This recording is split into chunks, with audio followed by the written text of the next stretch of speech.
we'll just wait for a little bit, get a couple people on board here.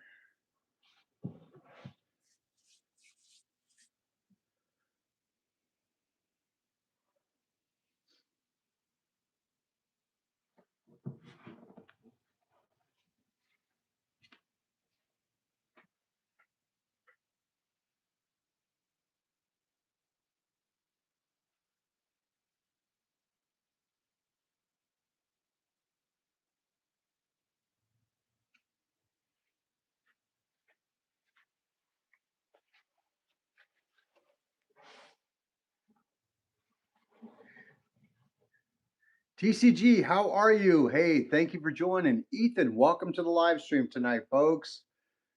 Folks, we're doing something a little bit different here. You got pinged? Awesome. Very good. Very good. Glad you're all doing here. Folks, we had to change it up tonight. We are having some really severe types of wind where I'm at right here in Arizona right now. And it is just very, very dangerous to be out on the water. If you're on a watercraft or a boat, anytime like that is just, it's really dangerous right now. And even if I was to cast a line out there, it would be way too hard for me to even set the direction that I've won. So TCG says, I'm back. I call first fish last time. You did, in fact, you did, TC. You absolutely did call it. Hey, that was a great call, brother, and thank you so much for that, man. It was a wonderful night that we had that night out there fishing.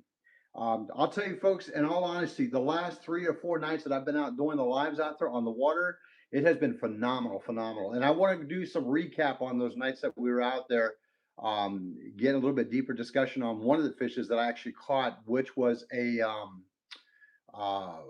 a I won't say rare species, but in a sense it was.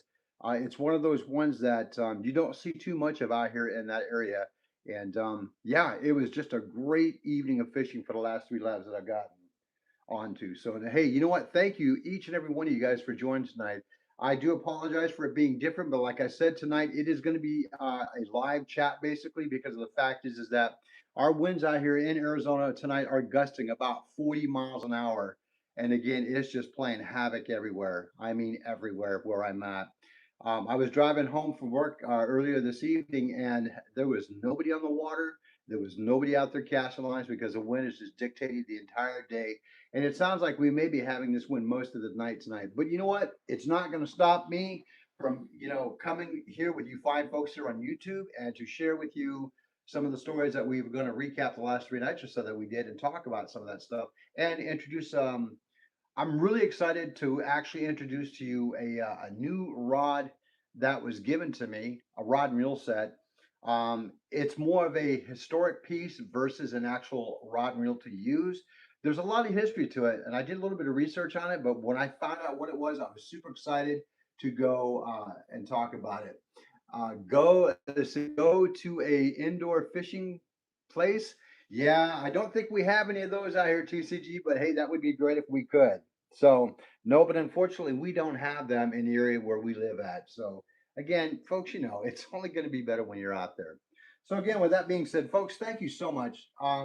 Appreciate y'all joining tonight. Wherever you may be, I hope that your weather's a lot better than where we are. It is not pleasant here at all tonight. So anyway, with that being said, folks, how is everybody doing tonight? Hopefully everybody's doing well. Hopefully everybody's doing good.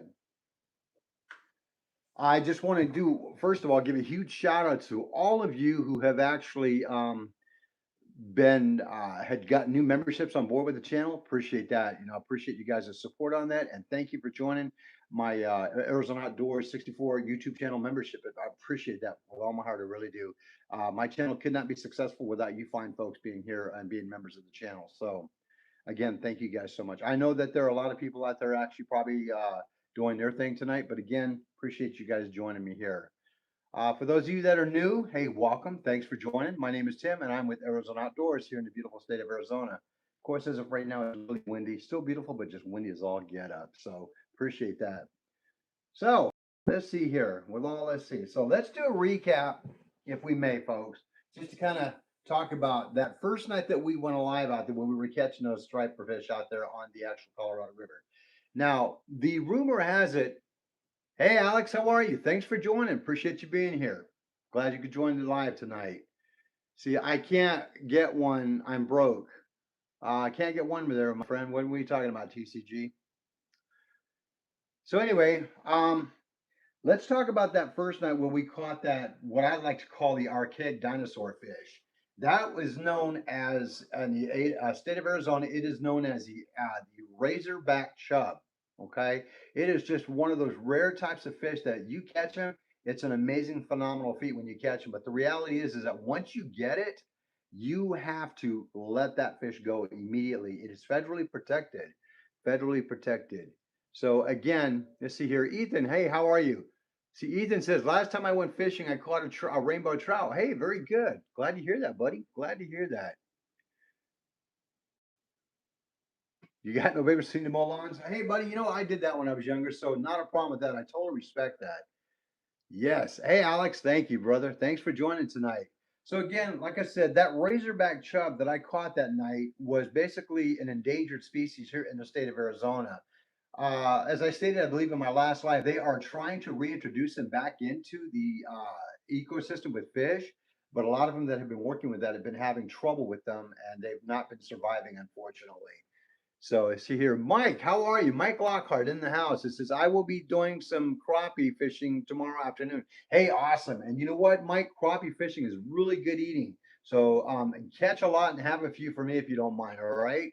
What is the best bait for a fish? Alex wants to know. Well, Alex, I'll be honest with you. That depends on what you're targeting, what type of species you're targeting. Out here where I'm targeting at, I use anywhere from frozen anchovies to frozen mackerel.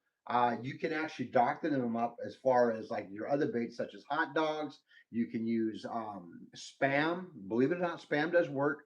Bacon, yes, of all things, bacon does work also.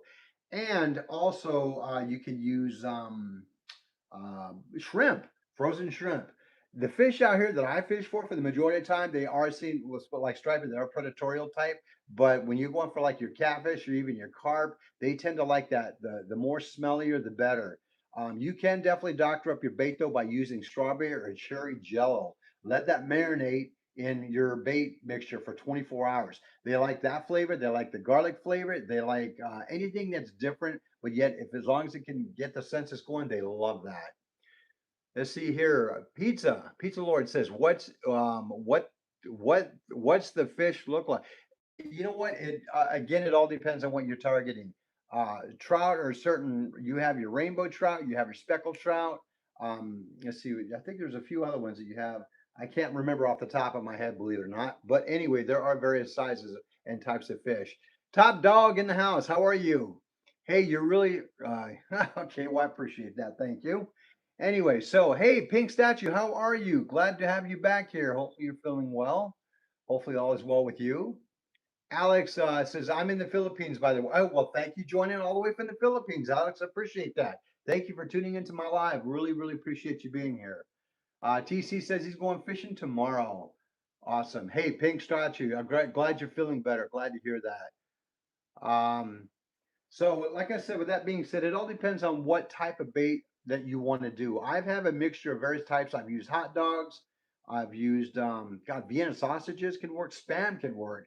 You can do a lot to your bait to doctor them up. So again, just realizing that you have to go with what's going to attract that fish and get them senses going. So, folks, can you do me a favor? I do apologize. Let's try and keep our channel clean because I do have children that do watch this channel, including my daughter. So please, please, please, please be respectful to the channel. Let's try and keep things on topic if so. Okay. I don't want to have to take you off. You're in the house, right? Yeah, unfortunately, Pink Statue, we are very, very windy here where we are tonight. We're hitting gusty winds about 40 miles an hour. So it's not conducive for me to even be out there, even trying to cast a line, let alone being on the boat. So yeah, tonight is not that night, unfortunately. I was pretty excited, hoping that the wind would die down, but nope, it wasn't having anything to do with it. So we're playing. Hopefully, it'll be better tomorrow. But with the holiday weekend coming up with Easter and such, and my granddaughter's birthday, I may take a couple days off from posting any to spend time with family and my granddaughter for her birthday and Easter. But again, definitely we'll be back on Monday for sure, for sure. Let's see here. Mike says I will probably go crappie fishing in the morning about 4:15 tomorrow. And yeah, oh, and you have to. Okay, that's a good time. That's a really good time, actually. Yeah. Well, thank you. Happy Easter to you, Pink Statue. Absolutely. So, Again, it all depends on what you want. I'm starting to learn and get in the process of trying to make my own pack bait. One thing that I like about pack bait is that you can use corn, sweet potatoes, you can use oats, you can use garlic, you can use strawberry or cherry type jello mixture on it. You can do all that kind of stuff again and let that marinate over the 24-hour period. The more that you allow your bait to marinate in the solution that you're creating with it, the stronger and the better tasting it's going to be for that fish. And then there's products that are really horrendously smell bad, but for some reason catfish seem to love, and even carp do. And one of them, let me show you one of them real quick. Now, one of them that I have here, this was given to me by a really good friend of mine some time ago, and I'm old school. I'm used to using the product that we used to call it was called Hog Wild. Now, if anybody has been fishing for cat, will understand exactly what I'm talking about. Hog Wild is a very pungent, very stinky type of bait, but catfish go crazy for it. I mean, it's literally like a crack to them. They love the smell of it and love the taste of it, and therefore they're going for it. So, anyway, the product that we use here is called Premo Blood Super Sticky. Now, this is a really good product. I've used it. It is a good product. Okay. The thing about this is that catfish love this stuff because, again, one, it's really stinky. It's got a pungent and stinky odor. But on the reality is that it just works really well. And catfish love this stuff.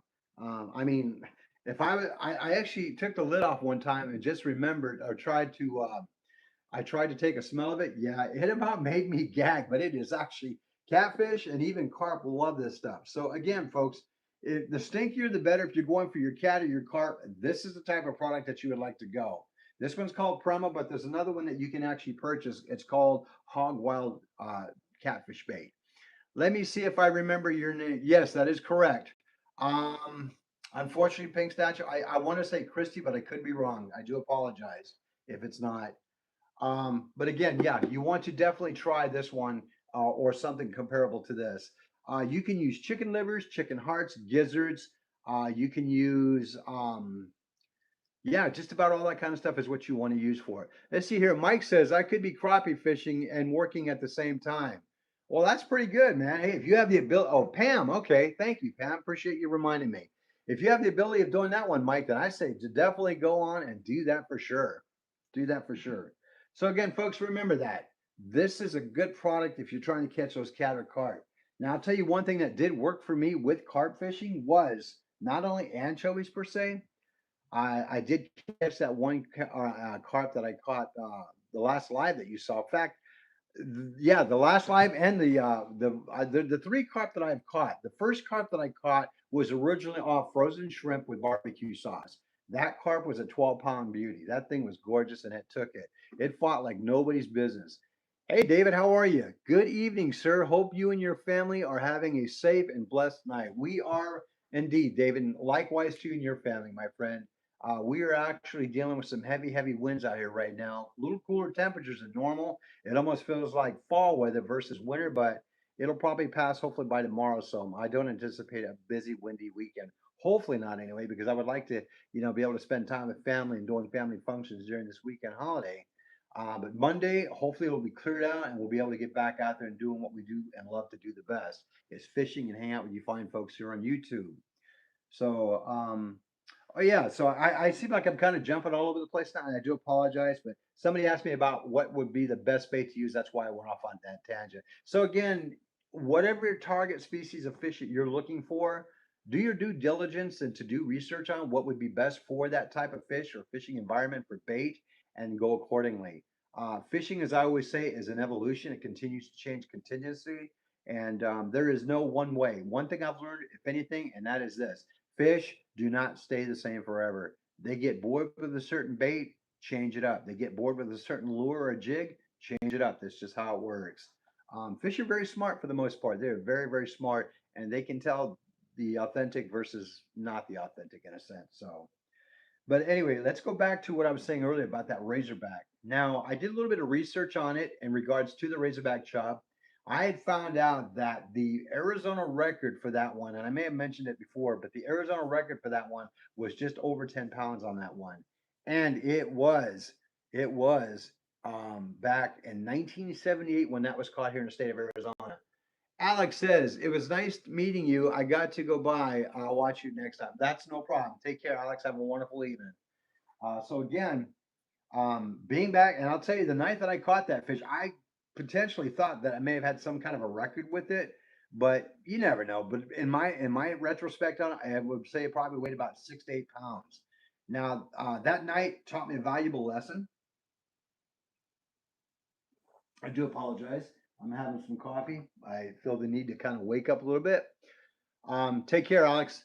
You see, it taught me a valuable lesson that night because when I was actually handling that fish, I did not have the opportunity to weigh that, and that was probably one of the disadvantages that I didn't take. That was probably one of the disadvantages of that night for that fish. So what I did in turn in hindsight was I learned I got the weight scale that I had, and I ended up weighing that net that I have, and I weighed that were in the event that I have another heavy fish that I cannot basically weigh comfortably without the net. I'll already know what it is. That net is going to be 1 pound and 7 ounces. So from this point on, if I'm weighing with the net on already, I already know it's going to be deducting 1 pound and 7 ounces off. Let's see here. Mike says, I caught a 13-inch crappie during spawn last year. Oh, awesome. Congrats on that one there, Michael. That's a decent sized fish. Hey, Zane, how are you? Thanks for joining the live this evening. Glad you're here. Ethan states, around what time did you catch that fish? If you're talking about the Razorback chub, it was just before I was getting ready to pull up stakes for the night. It was around 10:45 or so that evening because I had to leave the park there at around 11. Hey, Drunken Chef, how are you? Thanks for joining, my friend. Glad to have you on board here, buddy. Glad to have you on board here. Mr. Peaceful, how are you? Glad to have you here. Let's see. TF, is you on about? I'm not sure if I understand that one, Mr. Peaceful. What are we talking? I think it's kind of an open discussion tonight, relatively.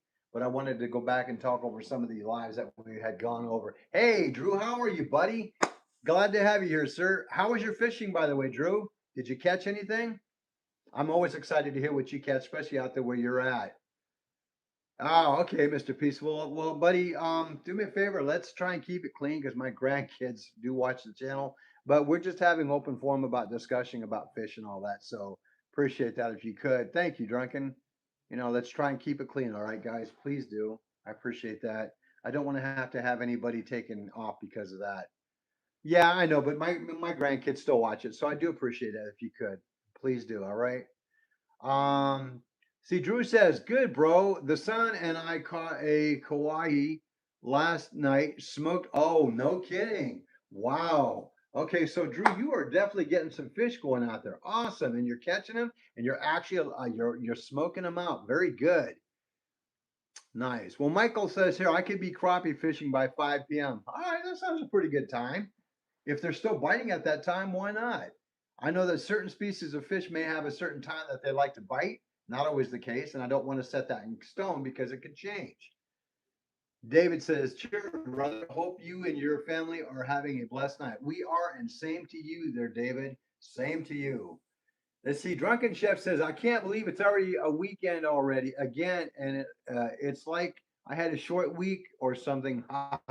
Well, you know what there, Drunken Chef? It was a true pleasure meeting you, man. I'm glad that you and your family were able to pull away from the area that you live in to kind of take a breather out there and go relax over in the city that I met you in, man. Always a great time when you can get away from that. Corn on the hook works well. Indeed, it does, Mr. P, especially for carp. I mean, cat can bite it, and even trout can bite it, but definitely carp will definitely bite it for sure. I want to try out something now that is going to, it's what they call a hair rig. I want to try that. It looks like you can actually utilize this with boilies on there. Yeah, I want to try it. It's actually supposed to allow you to be able to catch the fish without the fish and taking the hook all the way down. Yo, likewise, my friend. It was Drunken Chef. It was a pleasure. It really was. Folks, for a lot of you who may not know, I had the opportunity of meeting Mr. Drunken Chef. I think it was last weekend, I believe it was, and we did a meet and greet. It was a pleasure meeting him. Yeah, so he was able to get some time away from work and brought his family out to the location where we were at, just having a mini vacation. So hang on a second here. I'm trying not to be disrespectful. I want to make sure I Pink, hey Pam, it says, "What are you doing for Easter?" I'm having an Easter with siblings because I lost my parent, mom. Oh, I'm so sorry to hear that. May of 24. Oh, I'm so sorry to hear that.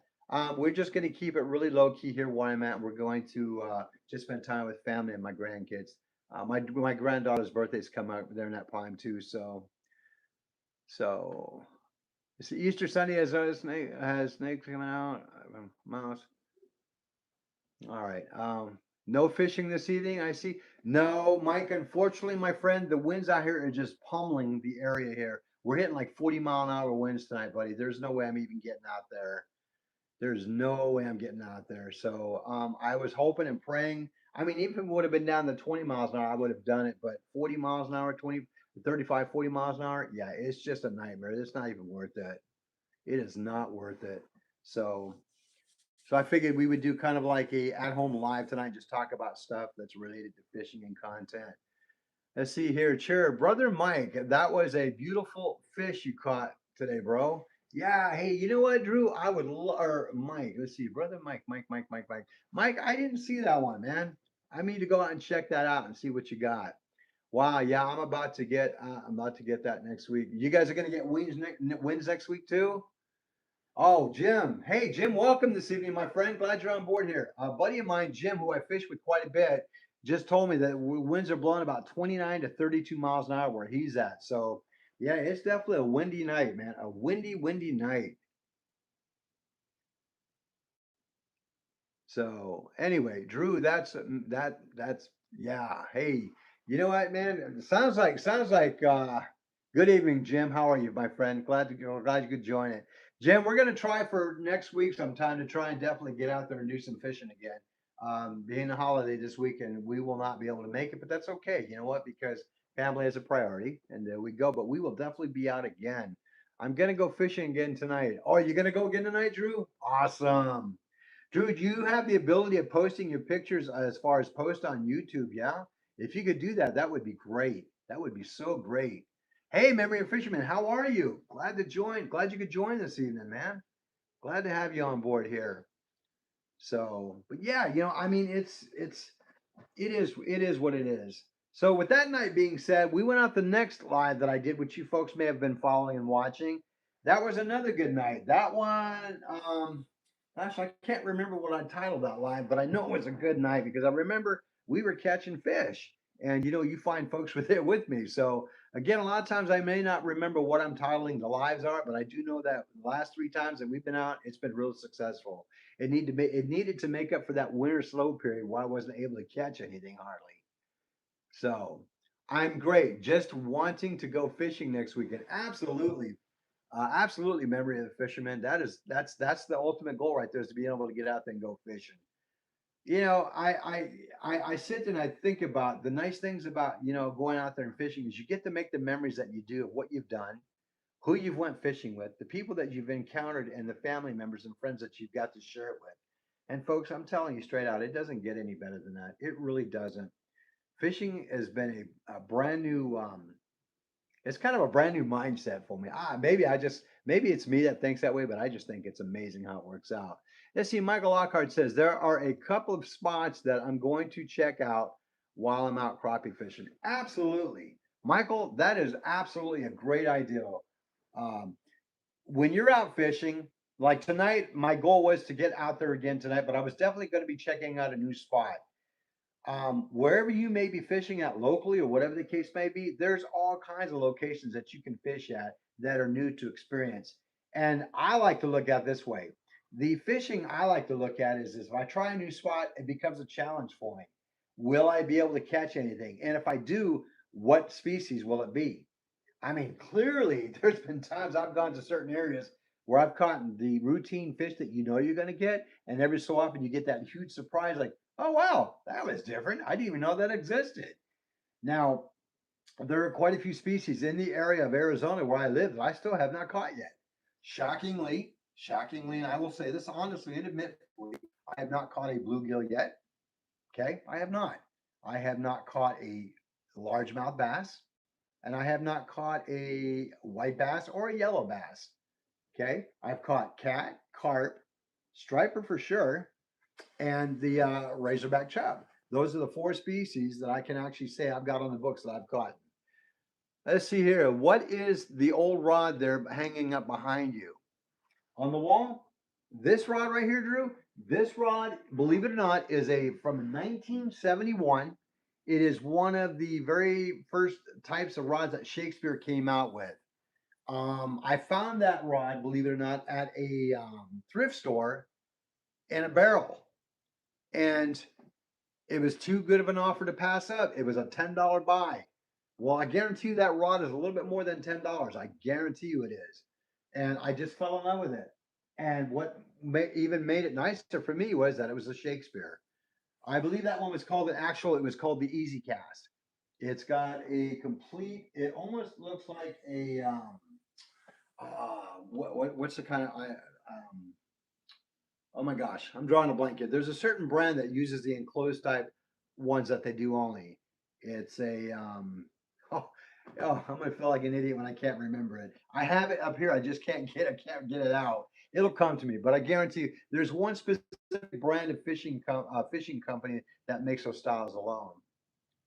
So, hey, let me show you guys something else. Let me back the phone up a little bit. And since we're talking about different types of antique rods, I was recently gifted with this beautiful, and I do mean beautiful, rod from my nephew. Um, you guys may know him as the Justins. He comes on the channel quite a bit. Justin is my nephew, and he has really gotten into fishing a lot more in the last couple of years than I've ever seen him do. And he's actually a really phenomenal trout fisherman. He's patient and he knows how to do it. Let's see here. Mike Lockhart says, Tim, tomorrow I will be fishing at the lake at the city park. Oh, awesome. Awesome. Well, maybe we can get some great video on that thing and put it up on YouTube there, Mike. See, Memory of Fisherman says those cheap $1, $2 lures don't pass them. Oh, yeah, they do work indeed. Indeed. You know, I've always said that. They're Memory of Fisherman. You do not need to have the high dollar stuff in order to be an effective fisherman. Them cheap ones or even the homemade ones definitely work just as well as the high dollar ones. But folks, I got to show this one to you. Let me show you this rod and reel that was given to me. Okay. I did some research on this one and it just blew my mind on it. Let's see here. Let me get it for you real quick here. Now, this one is a two-piece.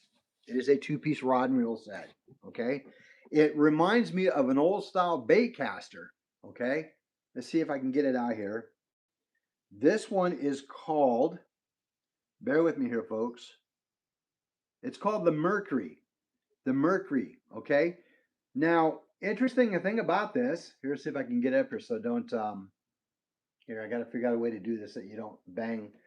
Well, hang on a second. Folks, give me just a minute here. We're going to have to readjust this because the pole is a lot bigger than I want it to be, but we're going to bring you guys down just a wee bit so I can get it down here. And we'll just bring you guys right back up. There we go.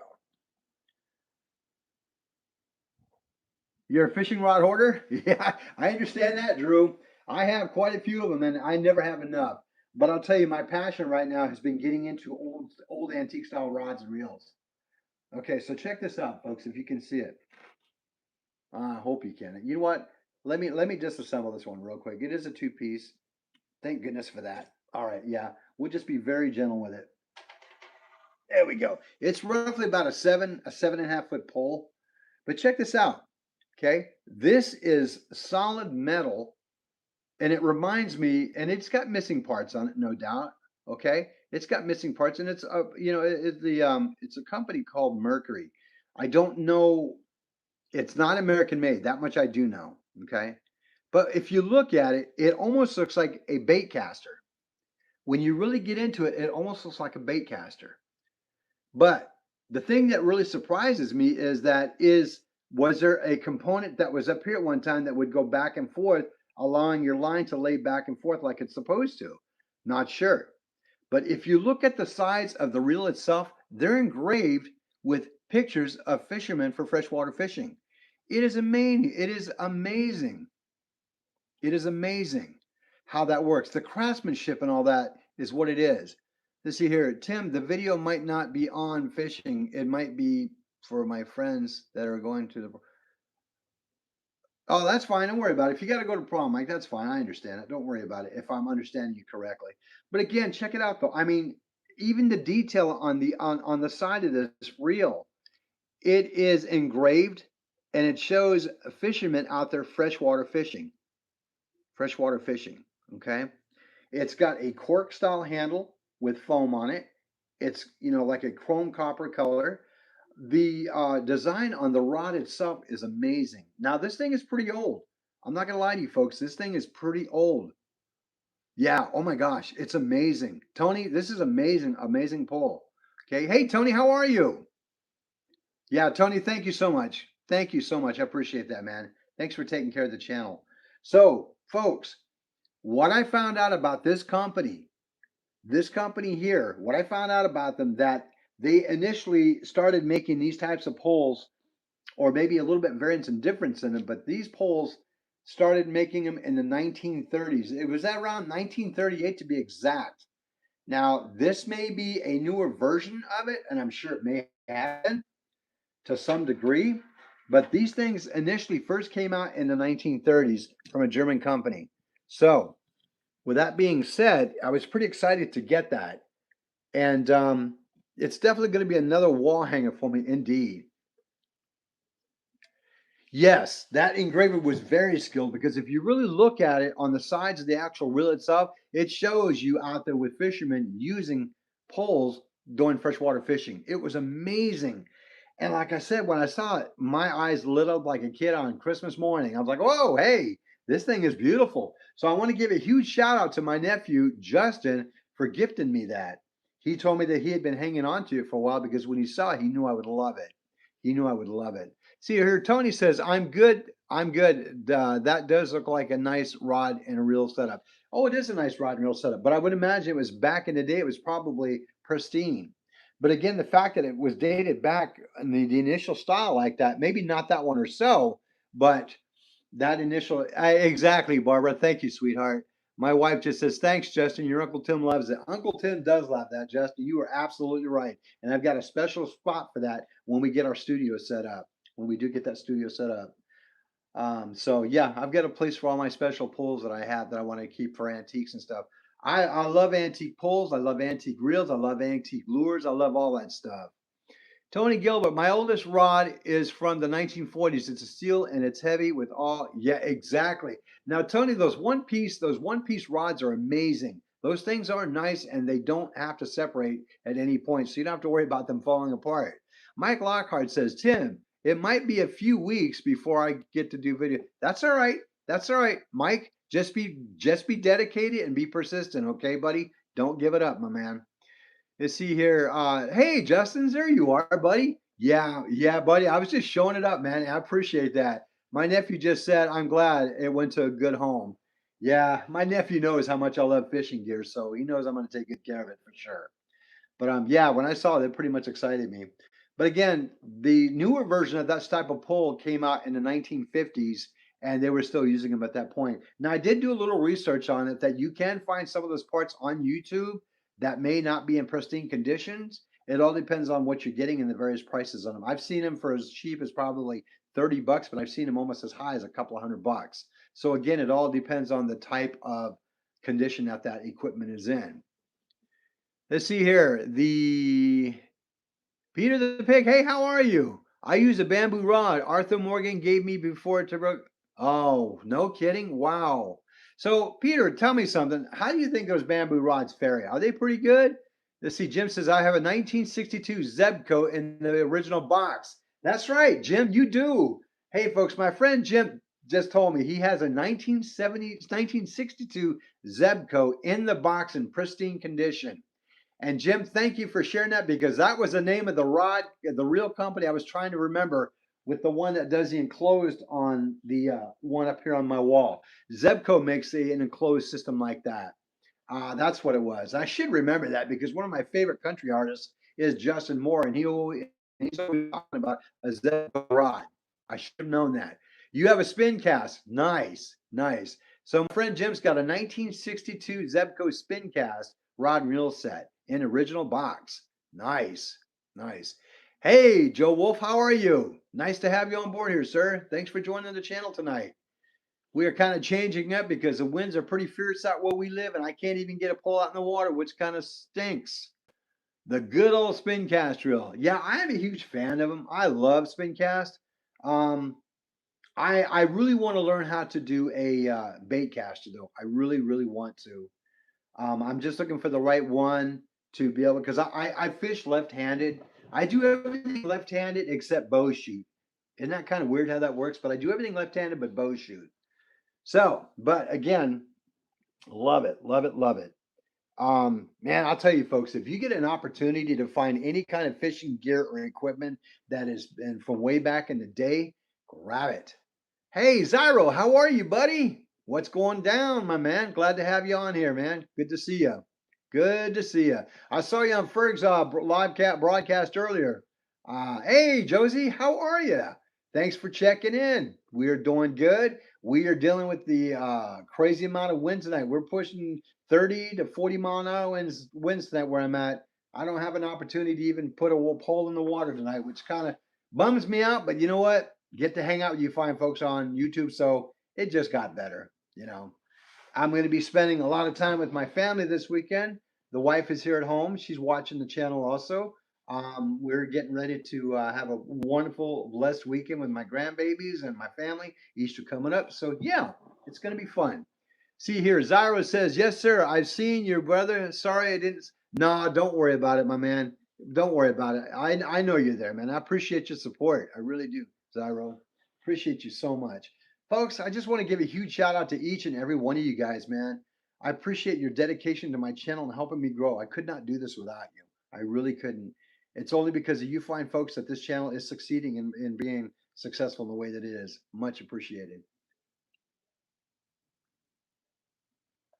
Ah, gotta have my coffee. That's probably one thing that is my only vice is I love my coffee. Paul, how are you, man? Cold from No, Minnesota. Brother, I am sorry you're in the cold, but you know what? Come on over to Arizona side and join the live and get a little warmer over here, my friend. Glad to have you on board. Glad to have you on board. Yeah, it's cranking pretty good over here, Josie. I kid you not, it is cranking. I mean, the last time I experienced wind that bad, and it probably not even that bad, was the live that I did the one night where I caught that striper bass, and that's when that big what we call kaboobs out here, and yes, that is an actual name of them, kaboob. Um, hey, Drew, Jim goes, chair, brother, chair. That's a shout out to you, Drew, from Jim. Yeah, I was doing a live when we had that big sandstorm come in. I literally had to hide behind the truck to get out of the path of it. It was pretty dark and pretty dusty that night. So anyway, yeah. So hey, Webb, how are you? Thanks for joining, man. Man, I got all you fine folks in here tonight, man. Thanks for joining. Much appreciated. Much appreciated. Tony Hamilton's in the house. How are you? Tony, hey, glad to have you here, sir. So yeah. Anyway, it's I mean, it's overall though. I have such a passion now for old antique fishing memorabilia. I still have a old type of um, a fish indicator that was given to me many years ago by a gentleman who took a cork, painted it red, and put a giant like a large piece of wiring in it and glued it in, made a hook on it, and when he was out putting his line out, when he saw that bobber go up and down on the line, that's when he knew he got a fish on the line. I thought that was pretty cool. And he gave me one, and it's been with me probably for the last 15 years.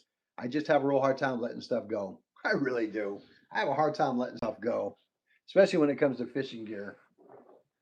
So, anyway, let's see what else has been going on. Oh, yeah. Was it last night?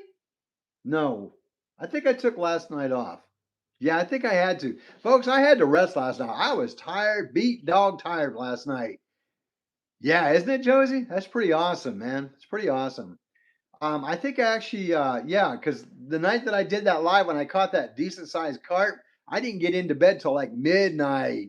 And and it was funny because I had to come home, had to get that fish cleaned up and gutted out and filleted out because I didn't want to leave it like that. To me, it just wasn't proper. So I ended up bringing it home and filleting it out, getting it in the freezer, getting everything cleaned up, getting all the gear put away, and then, fixing the rest of the video that I had done, and I finally ended up taking a shower, and I finally ended up getting into bed about about midnight or so.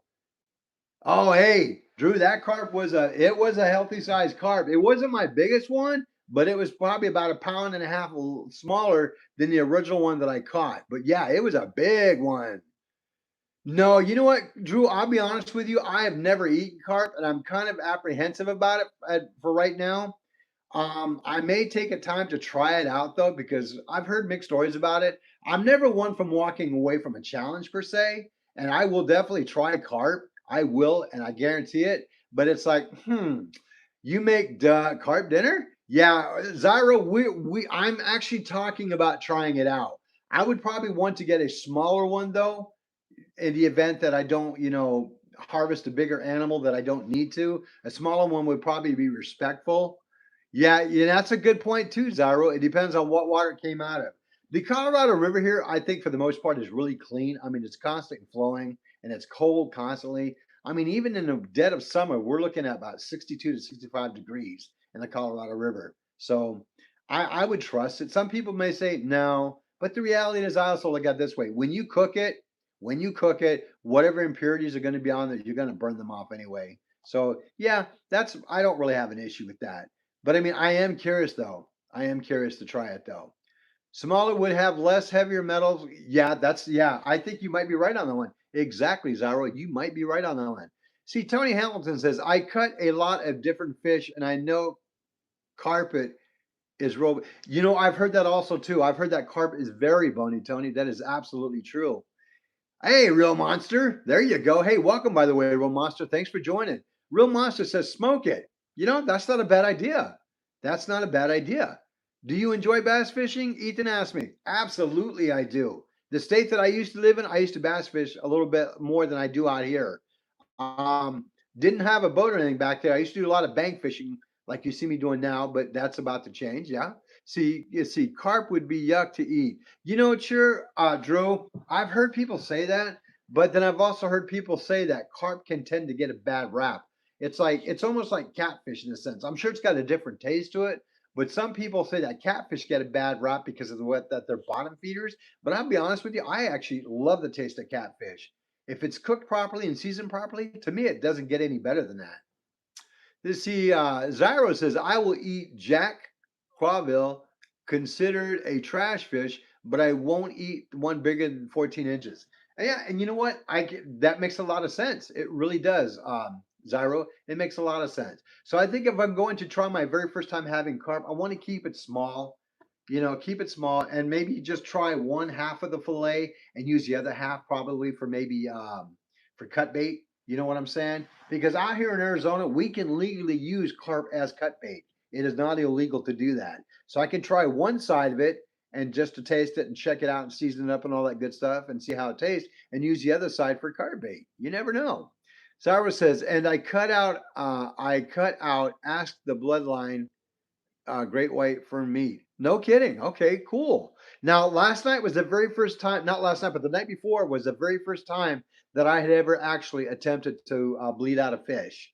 And I just recently learned that a little while ago from watching another YouTube dad and son show that by bleeding out the fish like that, the meat tends to be a lot less. The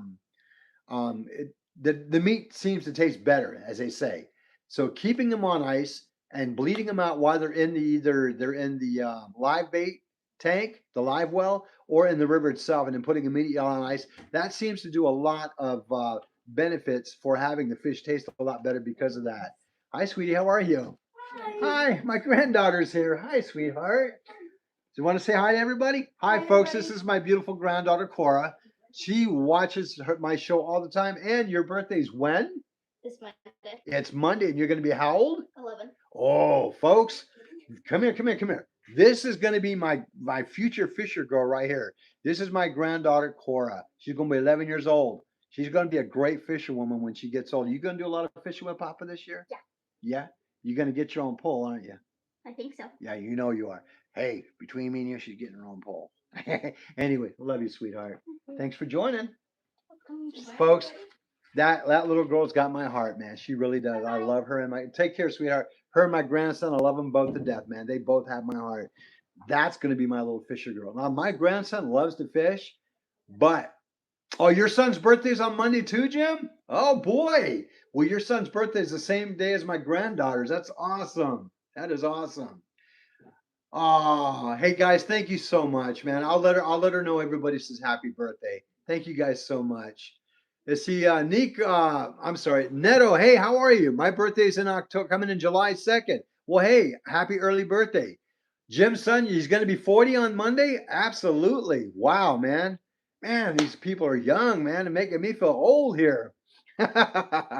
Anyway, but yeah, I'm really excited to get her into fishing. She loves it. Now my grandson, he's a great little fisher guy. I think he's what, 6, 7, 6?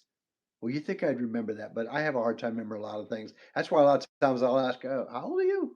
But I mean, yeah, but he is so comical though, because when he's out fishing, once my grandson gets focused on something, he doesn't deviate or change from it. He's on it. But once he catches that fish, okay, I'm ready to go home now. I mean, we've had to tell him a couple times, no, we're not going home. We're out here fishing, but I'm ready to go home now. But I mean, it's so adorable watching him fish because he gets so excited when he catches it.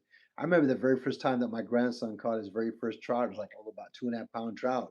Now that was exciting for him. It really was. So, anyway, oh, well, thank you guys, Tony and Josie and Drew, everybody. Thank you so much. I appreciate you wishing her a happy birthday. I'll let her know. I'll definitely let her know that you guys are giving her birthday wishes. Um, Oh yeah. So again, back to the whole issue with trout. Yeah, I definitely would, and it might even be a challenge that I would like to do live. Do a catch, clean, and cook. I'm actually looking right now in the process of trying to get one of those mini jet type boiler stoves, I guess, that you can cook out there in the field with. I want to get one of those and get those set up. Hey, Tony Bender, how are you? The fish below, is that a whitefish? This one here? If you're talking about that one right there, no, sir, that is a striper bass. That is a striped bass. And the one on top of that, I believe, is an Atlantic salmon. An Atlantic salmon. So let's see here. Josie is the bestest. Yes, she is indeed. Let's see here. Drew says it's so good to get kids off the PlayStations to go out. Oh, indeed it is. Indeed it is. And you know what? For the most part, my grandkids, they do play a lot of games and stuff like that. But you know what though? Their parents taught them well that there's a time to play and then there's a time to get out and play. You know what I'm saying? Outdoors does wonders, wonders for kids. So you're so right, Chirp. Indeed, he is. He is so right indeed on that one. Yeah, Tony, that was a great question, by the way. Yeah, that's a great question. I'm actually in my own mind per se, I'm in the process of doing a bass competition out here. The Department of Fish and Game, I may have mentioned this on my channel a few times. The Department of Fish and Game House says that you can do, if you can catch one species of bass from, you're only allowed two species of bass from every body of water. So I would literally have to hit two more bodies of water to get the five that I need to be able to get that. I can't say trifecta, but to get the actual basses that they're requiring in order for you to get that certification and that t-shirt or sweatshirt that they offer you as a prize saying that you've beat that challenge. So yeah, I'm excited about getting that done. Let's see here. Tom Bender says, check out Adventure Chasing. Is that a YouTube channel, Tom? It sounds like it might be. Sounds like it might be. So yeah, that is one thing I'm actually looking forward to getting in. Is I've been looking around and I see it. Oh, okay, you got it. Let's see here. Check out Adventure Chasing. All right, definitely. Here, let me screenshot that so I don't lose that because I won't remember that. I know me too well. Okay, got that. Excellent. So, um, so all we need to do basically is get that small propane type stove that I need to get, and I can do all the cooking and seasoning, all that. And Drunken Chef, when I met him that day, we had the meet and greet, gave me a phenomenal bottle of his special blend seasoning. I'm going to try that on there. I'm excited to try that, so we got to make that happen soon. Folks, if you haven't heard, check out Drunken Chef's channel. He, if you're really into cooking fish or meats or whatever the case may be, check out his channel. And he's got a great variety of spices and stuff that he makes, and it's phenomenal. I can honestly tell you, it is good tasting spices because I've tried it. My wife made me some burgers one day, and we tried it on there, and I'll tell you, it made those burgers pop like I've never had before. You know, So, my son makes some really good burgers because the way he cooks it with the spices he uses. But definitely check out Drunken Chef's spice collection because he makes some good stuff. Let's see here. Zyra says, "Yeah, man, I want to do some catch and cook." Oh yeah, exactly. Exactly. What got me interested in doing that, I'll be honest with you, Zyro, is when I watched Sin City Outdoors. I saw the Adrian Senior and Junior do that. I thought, you know what, that'd be some great content. If they can do it, I can do it. The nice thing about YouTube is nobody owns that, and that's what's great about it. They had an idea, they did it. I seen the idea, I want to do it. Now, if I can share it, somebody else may see that idea and want to do it also. I think it's great. Tom, you're watching all the way from Michigan. Thank you so much. Hey, Flying Cat, how are you? Thanks for joining. Glad to have you on tonight. It's been a minute since I've seen you. Hopefully, you've been well. Glad to have you on board here, man.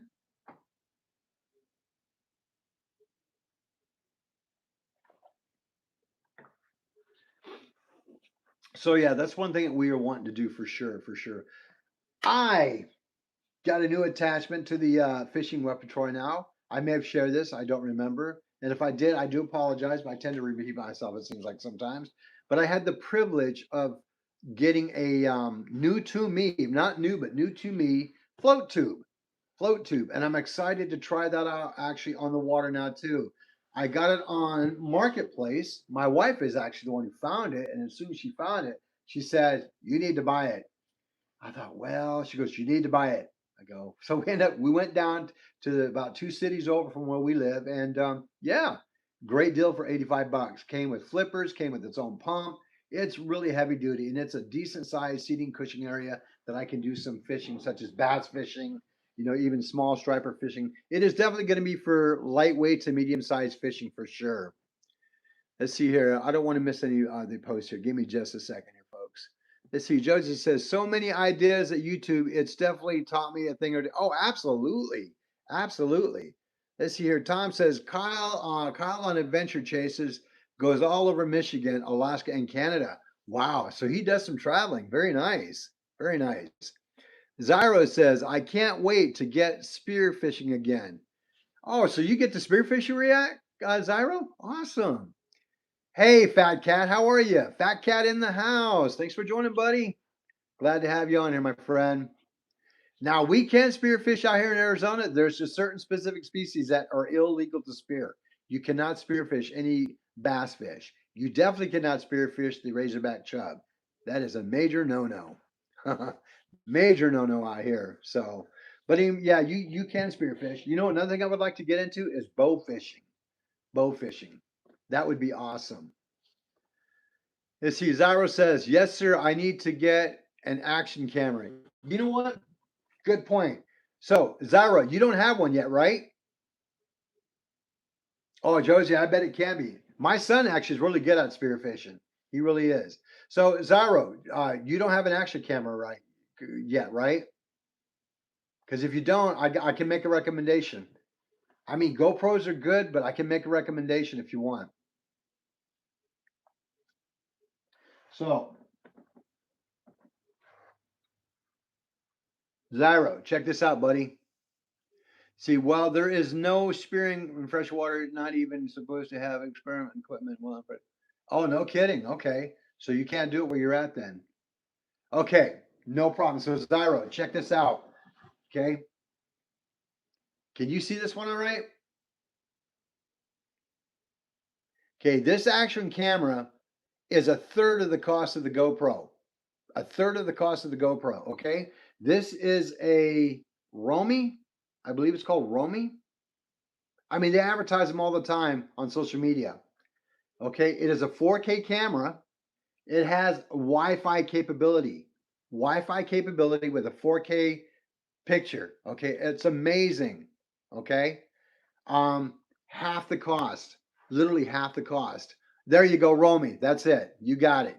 This one cost me $150, if that. It comes with a battery, it comes with a waterproof case, and it comes with the camera itself. It comes with all the chargers, the batteries, everything you need. It comes with 2 batteries, a charging unit, and everything you need for it. 150 bucks. A lot cheaper than your GoPro. Okay. GoPros are not bad. They're not. But I will tell you, they are a lot to be desired when it comes to the summertime. I've had mine shut down on me in the middle of the heat. I'm not a fan of that. I've had the batteries die in the middle of in the middle of videotaping or recording while I'm actually trying to do videos for fishing. I'm not a fan of that either. Okay. Again, GoPros have their way for what they are. They're great for off-roading and all that, as long as you're in the wintertime. Don't take them out in the heat because they don't do well in the heat. They shut down all the above. That one is a good camera, though. I think you will be pleasantly happy with it. Now, I'm not sponsored by them, but I will tell you, my friend, if I can give you an opportunity to get a really great action camera at a reasonable price, yeah, excuse me, check into it. I ended up buying two of them. I ended up buying two of them at that time. I think it were like for both of them it was like about $300 almost. But again, they came quick. They came real quick. Now imagine buying two GoPros. You're talking roughly $600-700, if not more. That was 300. So yeah, Arizona, you always have good stuff. That looks very nice. Well, thank you. I appreciate that, Josie. But I will tell you, folks, I am very frugal. Very, very, very frugal. There's a lot of things that I would love to have that I just will not spend the money on because if I can find a way to make it cheaper or buy it cheaper, I'm all about that. I mean, I from day one, I've always told my viewers I'm not a professional fisherman. I don't have high dollar toys, high dollar equipment. I am so fortunate, so blessed that my friend Jim, a lot of times he'll give me lures and jigs and things like that to experiment to try. He says, "Yeah, keep it." I am so thankful that I am so thankful for that, and I still have everything he's given me that I've kept, and I'm using it. I'm excited to use one of the bigger lures that he gave me. I can't remember the name of it, Jim. You probably remember what it was. The one that you gave me that was wrapped in bubble wrap. Yeah, I still have that, and it's going to be used this summer on the water, guarantee it. So good buddy of mine, Jim, too. Also, he'll find lures and things like that or jigs. He'll find them out on the lake sides and he'll repurpose them, make them look brand new again. Yeah, no problem, Zyro. Got you. It says, I'm going to throw one on the spear gun, make amazing. Oh, yeah. Oh, definitely. You know it will, bud. You know it will, especially with that waterproof case underneath there. Now, there is something that I would like to get, and I really, really am passionate about wanting to get it. I want to get an underwater camera that I can actually attach to the line of the fishing rod. To where when I do underwater, when I go out fishing, I want to be able to see what the fish are doing and how they're reacting to the bait. That is something that I am wanting to get so, so bad. I just got to figure out what the cost is and all that. Again, it takes time. It takes time. As my channel grows and YouTube actually starts being committed into giving me a little bit of ducats and things like that, every dime that I get from YouTube channel will go directly to fishing equipment, fishing care, whether it's boat issues, gas for the boat, whatever the case may be. Whatever I make off of this channel directly goes straight into the back end of the channel for the viewership and the content. That's the way I keep it. That's the way I want it to be.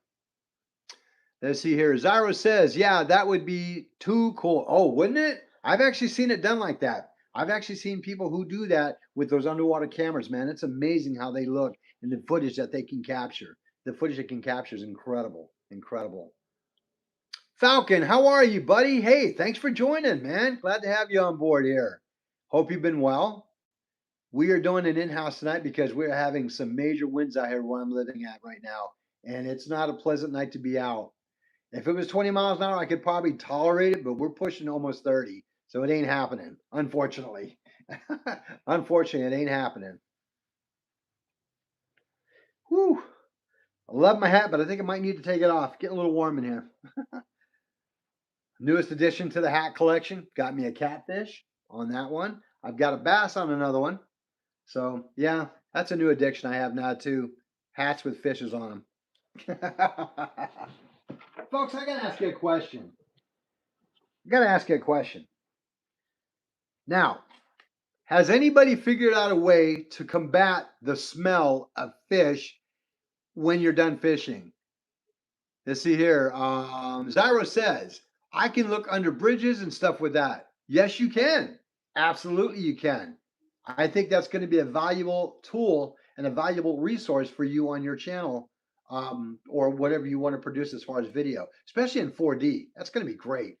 Falcon says lemon juice. Okay. Never heard that one before, but I like it. I like it a lot.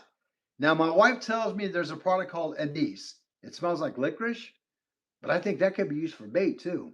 Yeah, so that's another one. Lemon juice, anise. I think Joy told me something about using vinegar. Was it vinegar?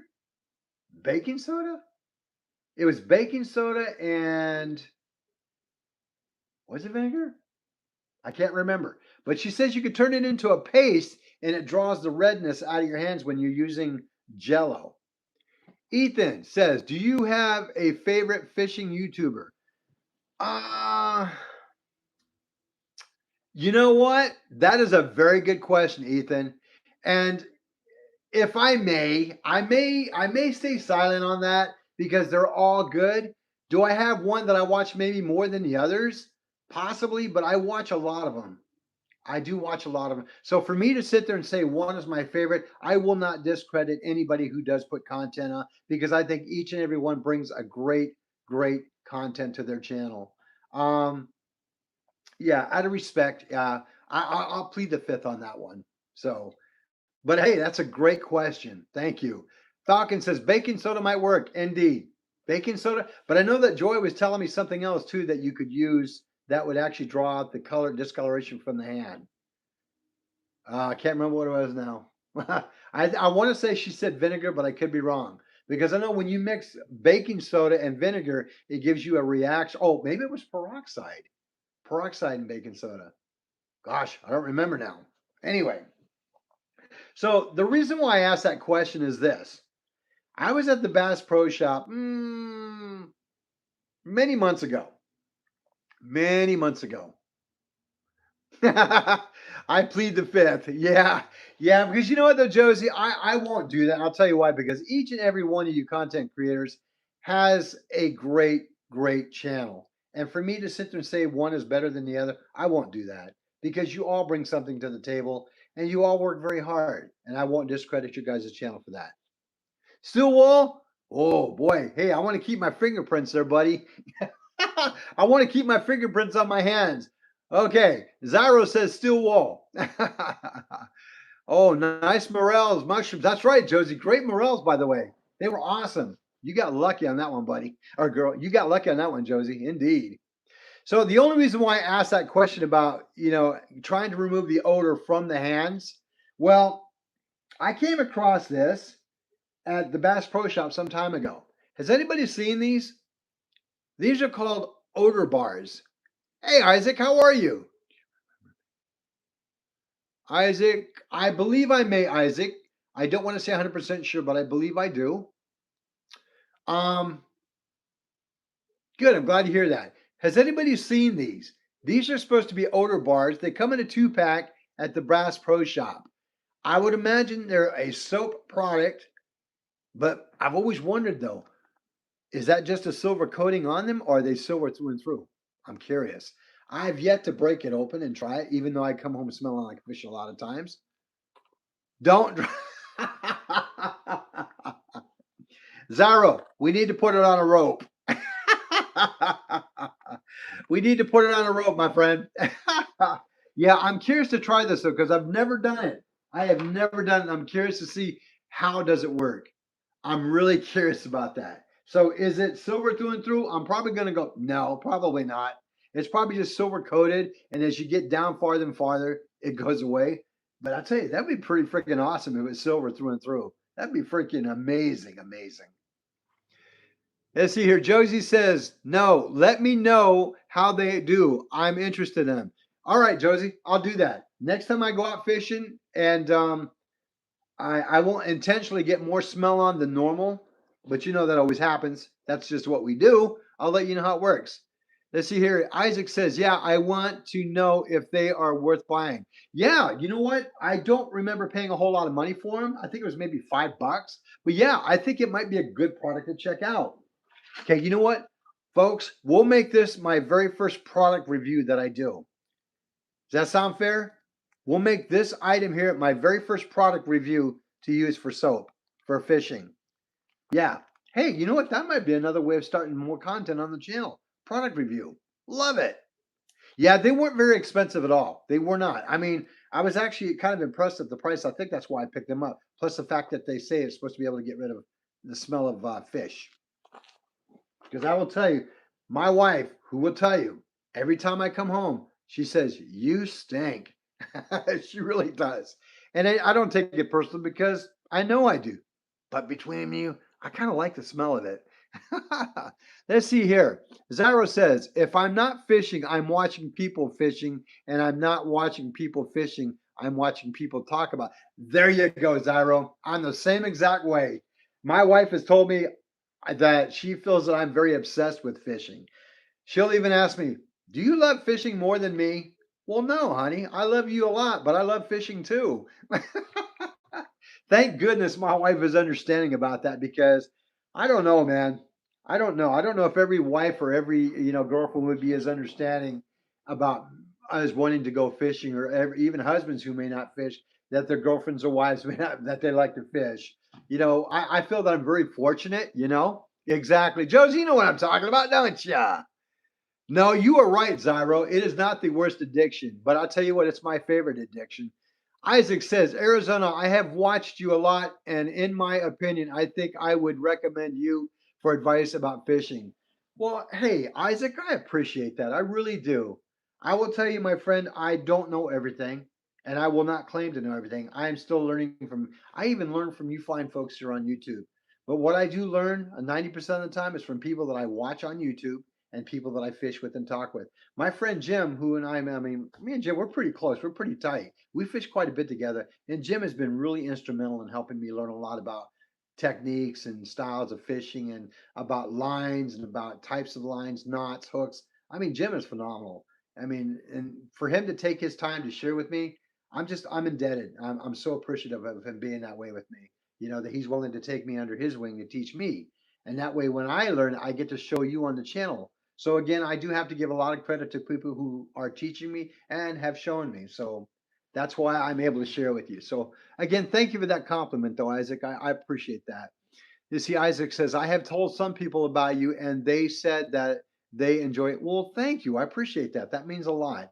That means a lot to me. Thank you so much. I mean, we have a lot of great YouTube streamers on here that are on tonight. And you know what? I'm just proud and privileged to be part of the team.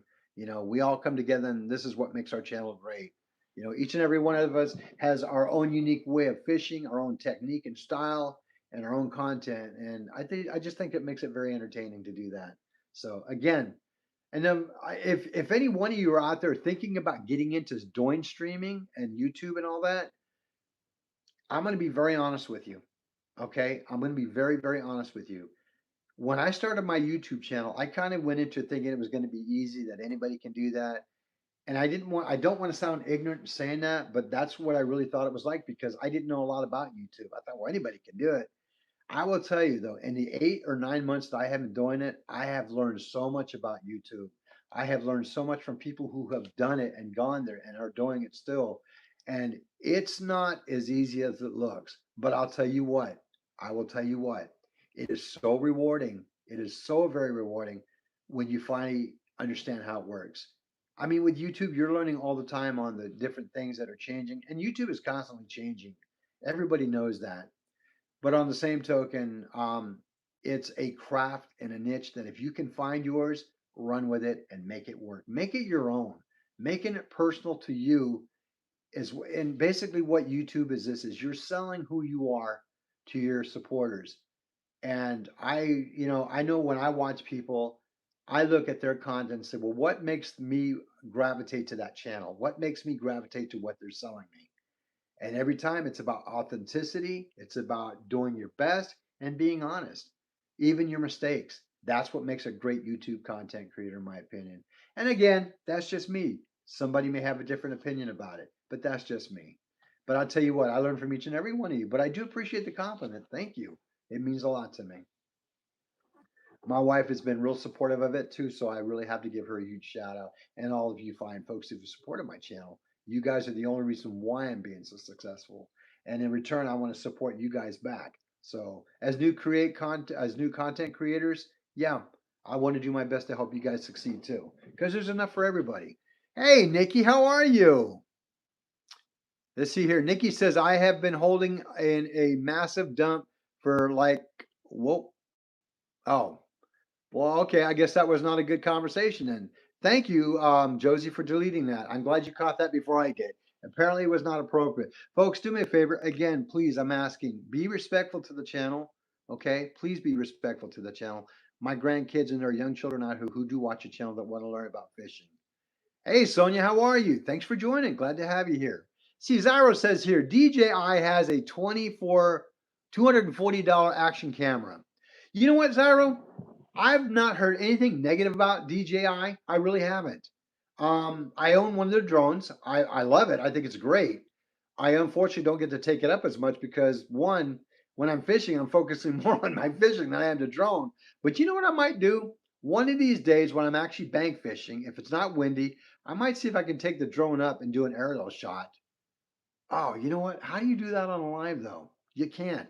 Oh, but what I can do is put a video together. Yeah, that I can do. That'd be awesome. That I can do. That I can do. Hey, Sonia, everybody's doing good. Oh, you know what, Zyra? I think I will. I think I will, my friend. I'll do that. What I'll do is I'll set up the GoPro or one of these. No, actually, I'll set up this one. I need to get a memory card for this one, and I'm going to try this one out for the first time. Again, the nice thing about this, just like the GoPro, it does have the Wi-Fi capability on it, which is nice. Let's see here. Zyro says my brother has the DJI drone and it's amazing. Oh, it is. It's a great drone. DJI has really good products. They can be very expensive, indeed. But again, I think my Mini Maverick cost me a little over $300, which was nice. Isaac says, I'm going to get off the stream because I have to work tomorrow. So I will see you on another stream. See you later, Arizona. Well, thank you. Hey, Isaac, appreciate you joining, my man. Thank you. And do me a favor, be safe at work tonight, okay? Take care of yourself. And till next time, man, you take care and I'll see you soon. Thanks for joining. Yeah, DJI, I've never heard anything negative about them. I think their product is really good. Yeah, they actually have the market on the drones, in my opinion. They actually have a really awesome microphone too that I probably would love to buy. It seems that my microphone set that I have now has been giving me a lot of problems. Well, hey, Sonia, it's your mom's birthday today? All right, everybody, let's wish Sonia's mom a happy birthday. Happy birthday, Sonia's mom. I really need to invest in a better microphone system. This one that I'm using tonight has its obviously has its flaws. I mean, if you guys could tell in the last live that I did, I was having issues with it, and I normally don't. But again, it's only a $30 mic too, so I guess I can't expect much out of it. Yeah, no problem, Sonia. No problem. I would love to upgrade to the new DJI mic. I've got to research on what the prices are because they can be pricey. Um, and if it's out of my budget, I'm gonna have to wait. I'm gonna have to wait. You know, I just got to be. I have to be patient. As much as I'd like to have it, I got to be patient. All in good time, right? All in good time. But I mean, yeah. Overall, though, DJI makes a great product. Drones, mics, whatever the case may be. Yeah, exactly, Zara. You're absolutely right. You get what you pay for. This here. Who do we have on here? I9736. Everyone has a birthday. She just now let's be respectful here, okay, guys? Let's be respectful. We're not going to tolerate that. That's just not acceptable, man. Everybody's important on this channel. Unless you're going to be disrespectful, it's you know, there we go. I'm not going to tolerate that. So, with that being said, oh, it's not my birthday, Sonia, but thank you though. It's my granddaughter's birthday actually, but thank you. So let's see here. What else can we talk about? Oh yeah. So again, let me show you something real quick, guys. Yeah, I got these. These I ordered on Amazon. Now, I won't trash them. I think they're really good. Here, let me see if I can grab the box actually. Let me see if I can grab the box real quick.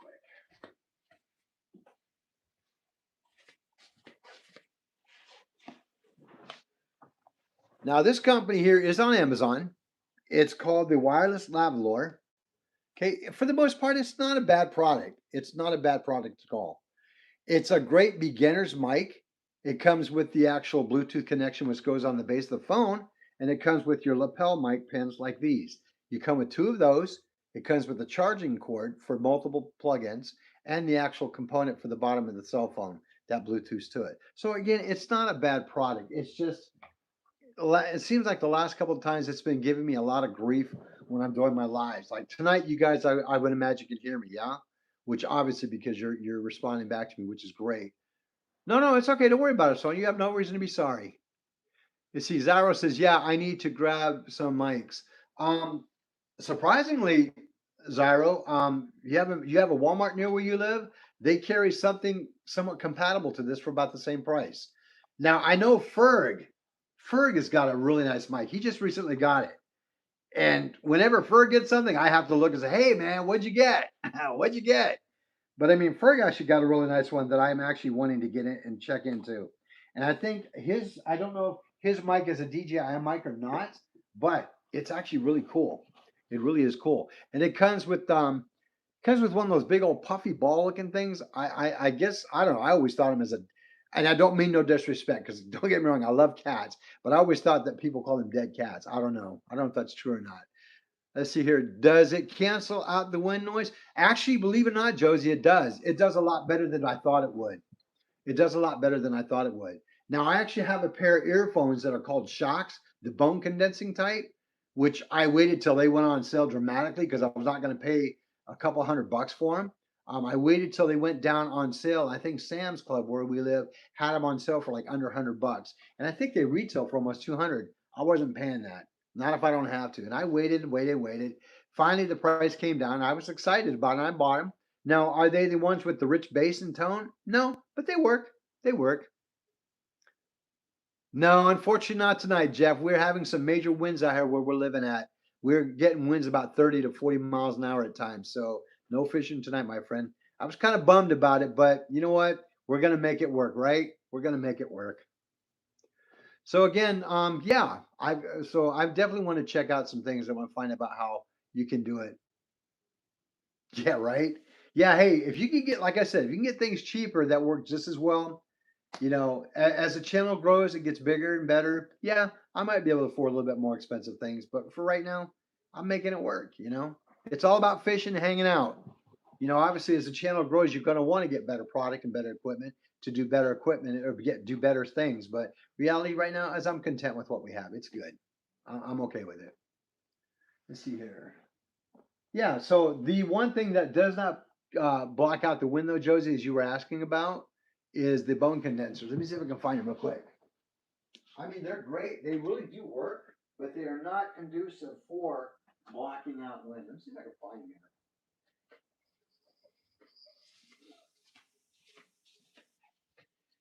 Let's see, what did I do with them? Oh my word, I just had them.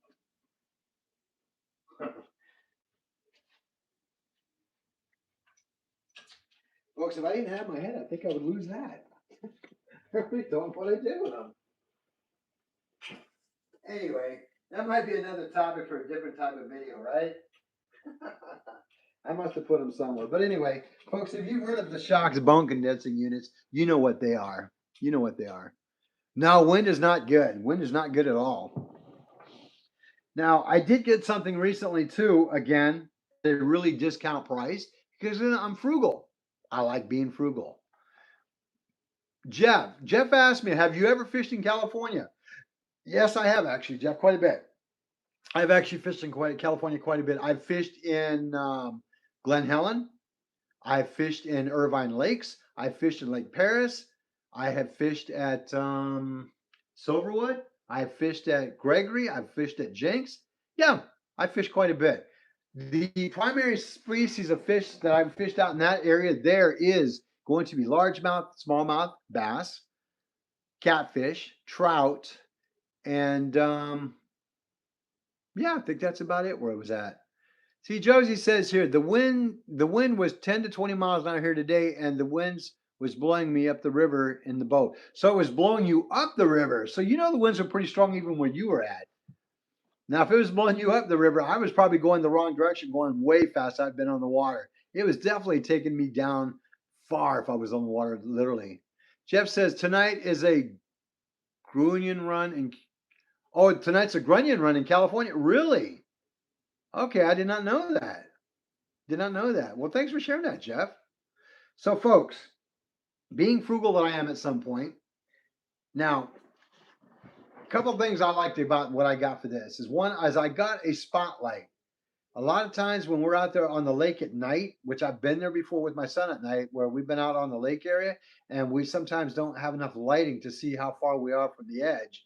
I am investing in something like this. Now, this was relatively about $39. Okay. $39. And what this is a spotlight. It is a red colored spotlight, a bright white spotlight. It's got the backside here is you can actually, I believe, unscrew it. Yep, you can unscrew it on the backside. It comes with USB port charges on the backside. You can charge a phone on it, and you can charge up the lighting system on it itself if you need to. Okay, it's watertight, so if you drop it in the water, it will not damage. I'd like to hope and pray it would float. I haven't tested that yet. I don't know if I'm ready to. Oh yeah, it would be. And it comes where you can actually stand it up like this, however you choose to. Lays back. It also has the ability of popping off. See if I can get this to come off to where you can get your regular spotlight, just like that, just like that. It's really super bright. I had this on one night in the house, and it literally lit up my whole house. So I got this for the reason of one, in the event that we're at night, we have a hard time seeing where we are near the bank, or we're in an area like, say, if there might be rocks ahead of us that we don't see or know, I'll be able to light up the night sky to see what's going on with it. Another good investment. I think everybody should have one of these on your boat. One thing I definitely want to get to for the boat that I'm coming up soon is I want to get a flare setup, a couple of flare setups in the event that, hey, Alex, welcome back. Welcome back. Appreciate you being here. Getting a couple of flare setups for emergency uses in case the event we get stranded or something like that, we can get spotted out or even something to that effect. It may be overkill, but I'll tell you, I take my water safety out here pretty seriously. I don't want to leave anything to chance. I mean, yeah, because you never know. I try to anticipate. Being in the fire department has taught me a lot. Always be prepared for anything possible and have repetitive backups or redundancies no matter what. Have backup plans in the event that something was to go awry. You know, the nice thing about my Mercury motor is that in the event that I can't electronically start it, it does come with its own pull rope that I can attach it to the actual top of the unit and pull start it if I need to. So yeah, redundancies, redundancies, redundancies. That's my biggest thing. So anyway, folks, does anybody have any questions that they would like to ask? As long as it's on topic, please do. I'd love to answer them.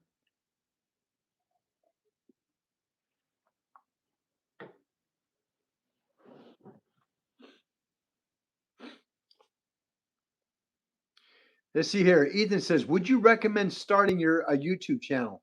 Absolutely. Ethan, I would. I would absolutely recommend it. Good question. ET says, what kind of cement shoes has nothing to do with fishing, my friend? Tony, how are you? Let's see here. Tony says, how old do you think that dinosaur was that you caught at that time? You know, Tony, that's a good question. Um, being the size and the weight of it, gosh, you know what? It would be hard to say. I could not give you a factual answer, but if I had to guess, it could be anywhere from maybe 10 to 15 years old. You know, I mean, I know from what rumor that I've heard, they do live a long time. No, you don't need that kind of shoes to sink bait, my friend. You really don't.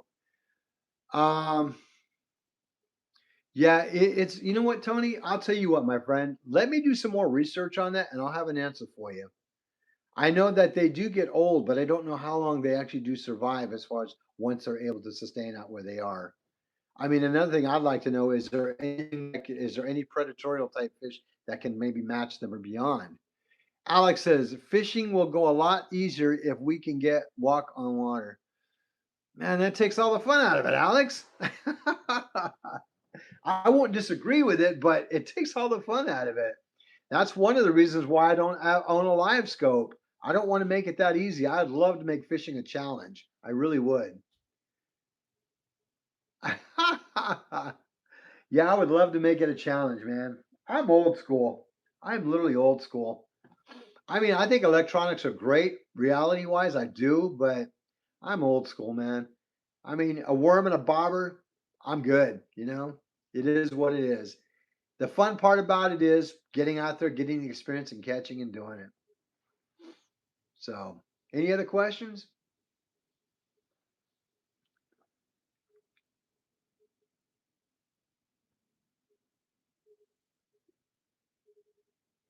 Well, that's okay. I mean, if you guys can think of me, let me know for sure. I don't hear the winds as bad as I do earlier, but I know they're still blowing. They're probably going to end up blowing through most of the night tonight. So hopefully not though.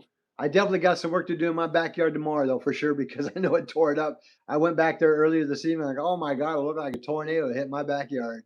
It really did. It looked bad. So, well, folks, you know what? It's been great hanging out with you guys. I do appreciate that. I really, really appreciate you guys taking the time to join the channel tonight. It means a lot to me. I'm probably going to wrap this session up then and keep it light tonight. And I appreciate that each and every one of you joining me. For those of you who are, fishing tomorrow, whatever the case may be, do me a favor, be safe out there and be with family and all that good stuff. Hey, Chang Chang, how are you? Welcome back in. Good to see you here tonight. Hopefully you're doing well. Nice. See, Ethan says, what is the biggest bass you've ever caught? That's a really good question. That would be an easy answer for me. The biggest not bass, the biggest bass that I've ever caught will be a 5 pound smallmouth. And I caught that literally on the Colorado River where you see me fish most of the time when I'm doing my lives. Yep, it was that same exact spot. In fact, one of my earlier videos when I first started my YouTube channel some time ago, that's actually in there. Um, I don't remember the name of it, but it was so long ago. I think I have like almost 200 and some videos, if not about 200 videos already. So, well, good evening to you too, Tony. Good evening to you too, my friend. Um, yeah, it's probably one of my very first few videos that I started when I started YouTube. So, yeah, it was a 5 pound smallmouth bass, which kind of surprised me. I didn't realize that there were smallmouth bass in the river like that. So it really kind of threw me. I'm like, what? There's smallmouth bass out in the river? The funny thing is, at that time, I really didn't know what was in the river because I hadn't really fished that much other than what I caught on the lake for that very first time. When you're going through a 5.5 year dry period, you're like, ah. And then you start catching a fish, and all of a sudden you go out, we're going to try this, we're going to try that.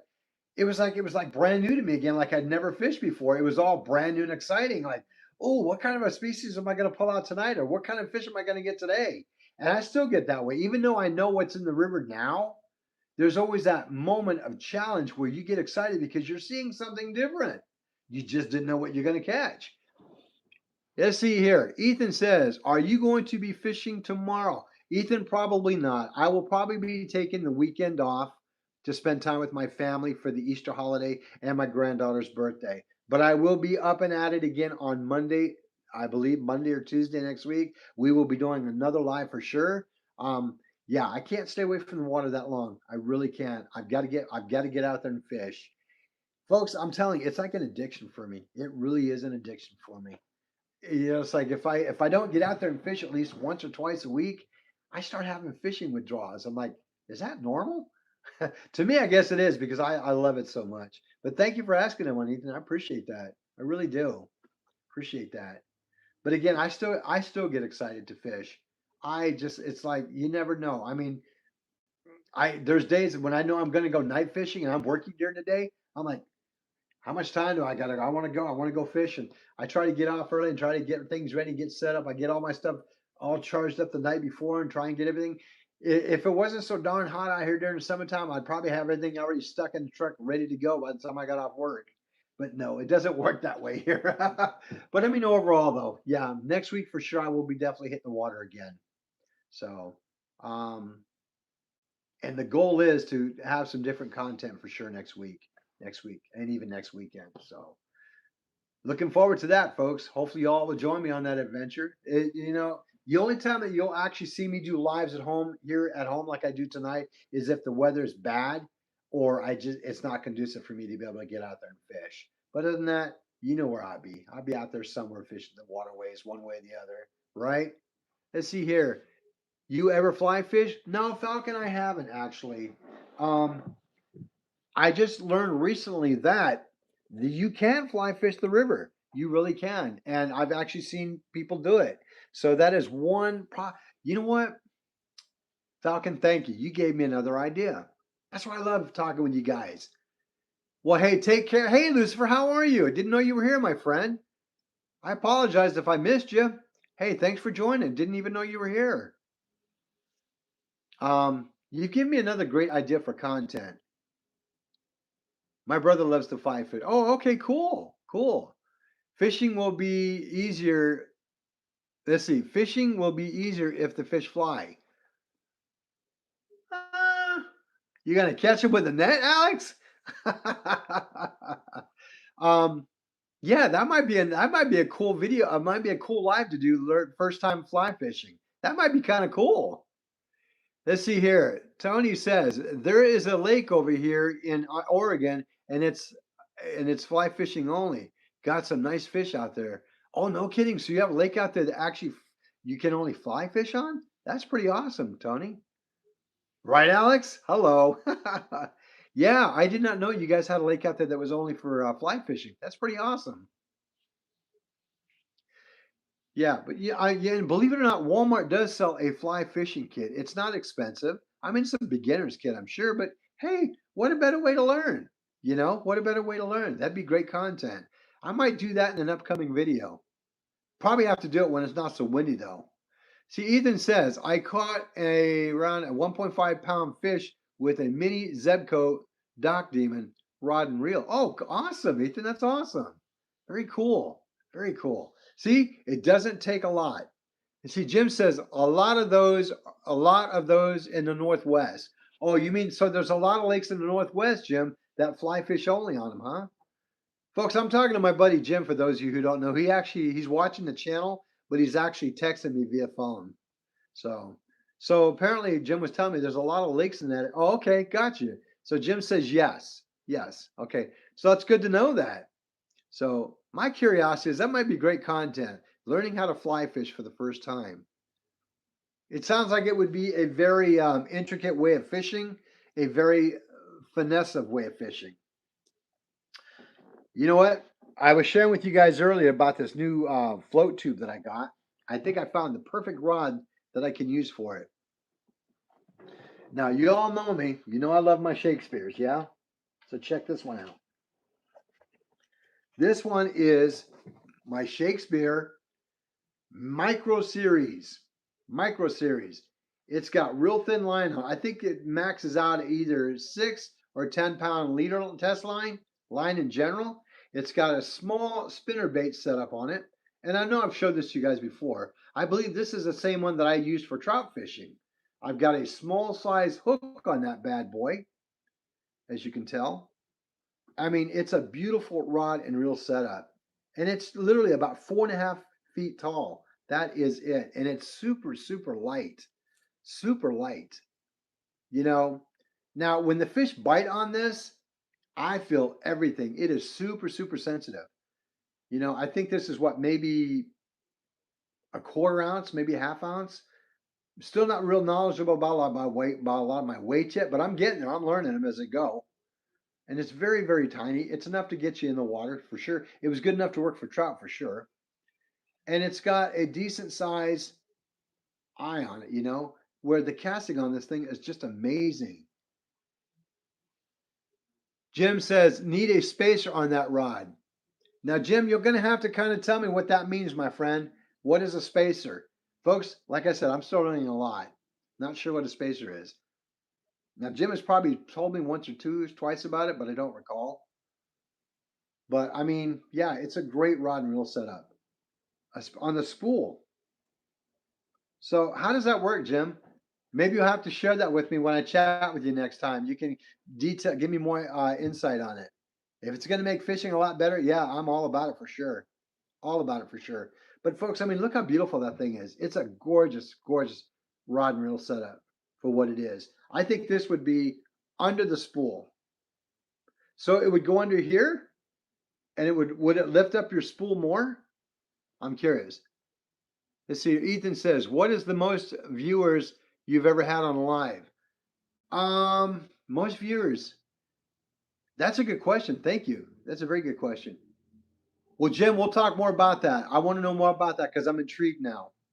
I think the most viewers I had on a live, Ethan, was almost 6,000. 6,000 views. Oh, hey, Otto, how are you? Thanks for joining. Glad you're here. You're going to be doing some fishing, walleye fishing tomorrow, huh? Nice. Nice. That should be pretty fun. Heck yeah. That's one fishing I would like to do, that and pike. I would love to do walleye and pike. There's some nice sized fish right there for sure. For sure.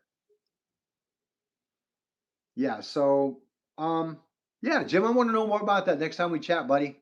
Love to hear more about it. But again, folks, I think this would be my go-to for light tackle fishing when I'm doing the actual float tube. I think this would be enough. You know, it would definitely be all about the finessing for sure. Oh, I appreciate that, Jim. Thanks. Definitely all about the fishing for sure.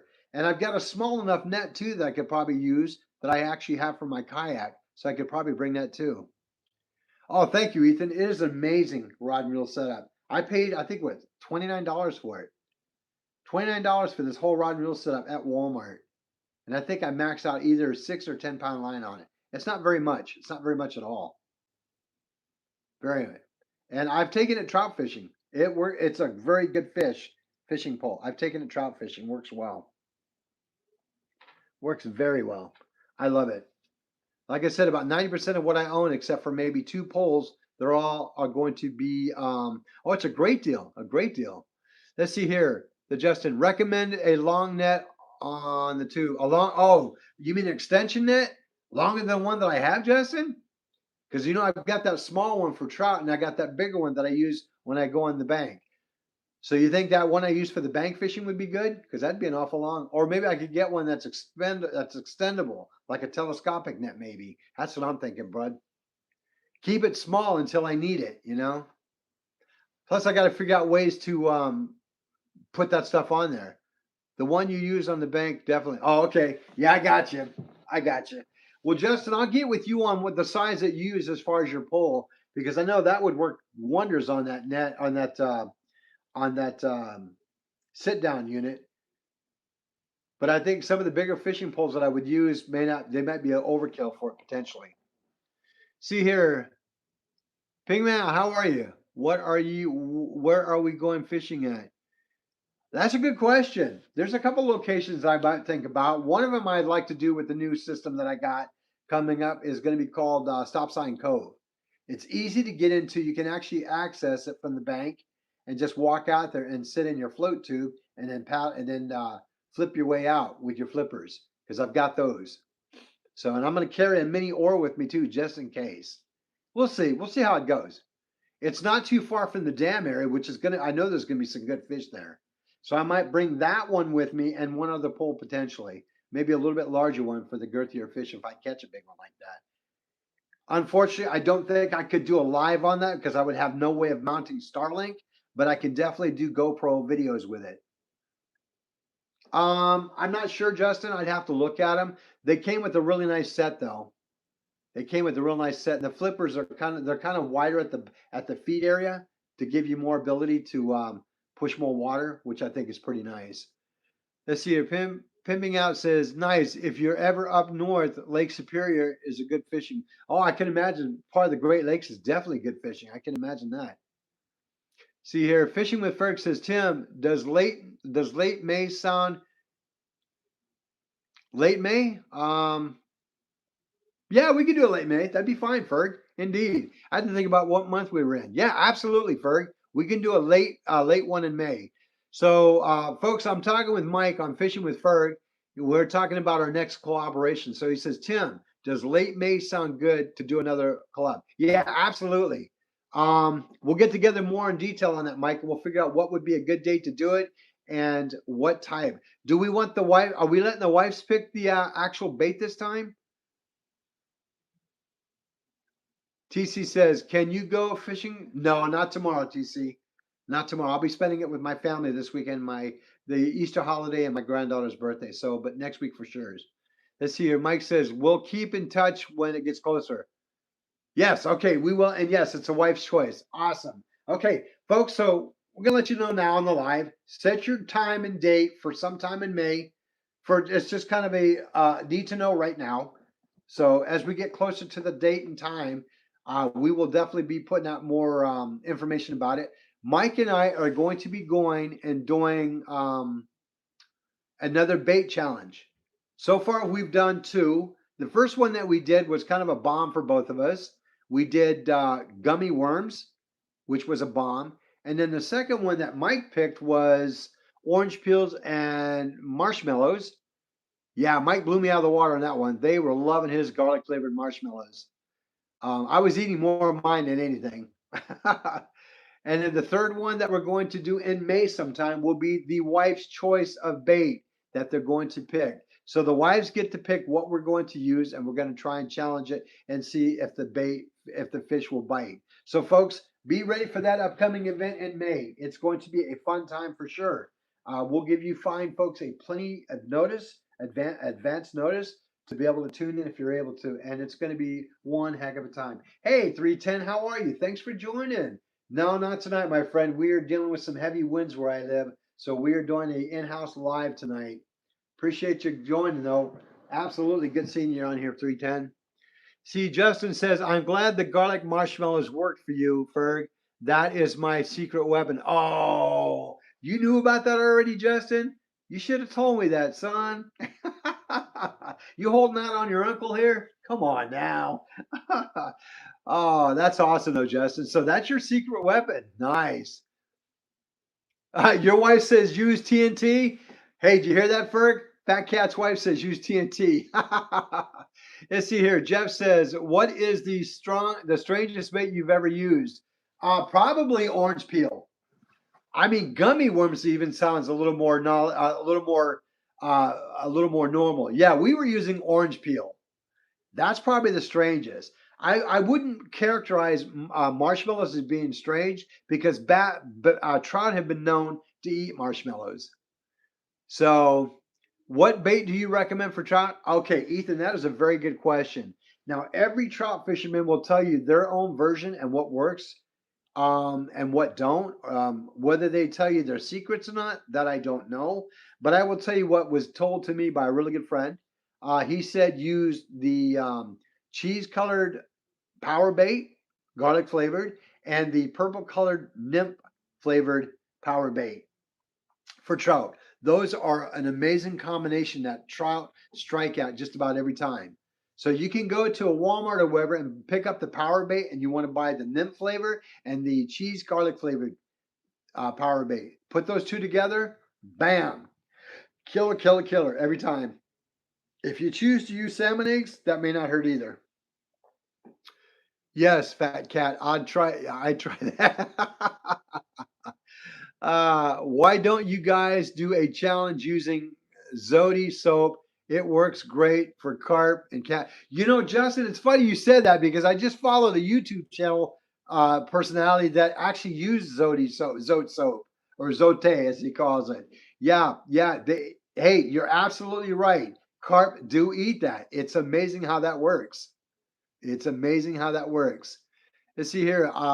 This just in. I wished I tried it without garlic, but was working for sure. Yeah, no doubt. Hey, right, Mike? Well, hey, Tractor, thank you so much. I appreciate that, brother. Thank you so much. Much appreciated. So yeah, Justin, just so you know, yeah, I've heard that Zote soap does work. I actually witnessed it on a YouTube channel I was watching. I think it was yesterday morning before work, actually. Folks, my routine when I get up in the morning after I get out of my shower is I get my coffee going. I flip on YouTube and I start watching all the fishing shows that I have time to before I head out the door with my coffee. Yeah, I think I'm addicted to fishing for sure. But overall, though, yeah, it's a great way. Yeah. So you know what, dude? There's all kinds of things that you can use for bait. But this time we're going to let the wives pick our baits of choice that we're going to use, and we're going to stick with it. Um, Mike, it might not even be a bad idea if we start writing down what we've used in a catalog, and that way we could go back and see what worked and what didn't. Now you did really well on the marshmallows. I was pleasantly surprised that you were catching fish on that one. So yeah, it was a win-win for sure, for sure. So we've done the gummy worms, we've done the gummy sharks. None of those worked. We did the orange peel, that didn't work, but Mike definitely knocked it out of the park with the garlic flavored marshmallows. Hey Daniel, how are you, buddy? Thanks for coming back. Appreciate seeing you again. Hey, hi guys, happy Friday. Same to you, sir. Same to you, my friend. So yeah, that's the win-win right there. Folks, hey, I just want to give a huge shout out to each and every one of you. Thank you so much. I've got 54 likes on the board right now. Thank you so much. Let's see if we can hit 60. That'd be awesome if we could. 60 likes, that'd be great. Let's see. We should do a viewer's choice for June or early July, pending. Yeah, you know what, Mike? That's a great idea. Let's let the viewers get involved in it. Folks, let's do that. June, Mike, if we can swing it, let's do it for June. Because we're probably doing it like once a month. I think that would be great. Hey, Benno, how are you? Happy Easter to you too, my friend. Thanks for joining. Glad you could join us tonight. Yeah, you know what? Let's do that, Mike. Let's see if we can swing it. Let's do it for June, if it's possible. Folks, Mike has a good point. Let's get you wonderful folks involved. What we could do is, let's see, how would we do this? Oh, you know what, Mike? Here's what we could do, bro. And I'll even set it up if we can do it. So what we'll do is, um, shoot. No, we got to make it fair because we got to be able to, because shoot. Okay. Wow. We got to figure out a way that we can do this. So, Mike, should we take the night that we do a live just before we get ready to do the one in June? Should we should we do a collab? Yeah, okay. The night that we collab on this one that the wives do it, the night that we do that collaboration together, we'll figure out a way to write down what viewers want on both sides of the spectrum, your end and my end, and we'll write down what we've got, and then we'll go from there. Oh, you know what? That's not a bad idea, Justin. That's right. We could do set up subscriber polls. Yeah, okay. That's not a bad idea. That's not a bad idea. But you know, Justin, that may work. But I think in reality, for this first time that we get viewers' choice like that, let's do it on a live. That way, the viewers can feel like they're actually participating in it instead of just taking a poll. I'm very much about being involved in viewers being allowed to have some control in the content. To me, it makes the viewer feel like they're part of it, and I'm big on that because I know as a viewer, if somebody allows me to participate in their live and I have a say so in it, I'm all about that. So, but a good way to put that out, Justin. We'll do that on the next one then. We'll do that on the next one. Great idea, Justin. Hey, Justin, some ideas, man. We're gonna want to hear from you too, brother. That, yeah, we definitely want to hear from you, Justin, because we know you're catching fish. I want to know what you think. Okay, so folks, for June, what we can do is we want you, the viewer, as we're doing our live in May, we want you guys to be able to chime in as we're doing the live, and we'll try and write them down if we're not slaying fish in the water that day. We want fish, but if we're not continuously getting fish, we want to be able to write down the bait choices that who picked what, and we'll pick the two that we think would be really relevant. Not that they're not relevant. You're all relevant in your bait choices, but the ones that are the most unique. That'd be the best way of putting it. The most unique bait. So are we all on board with that, guys?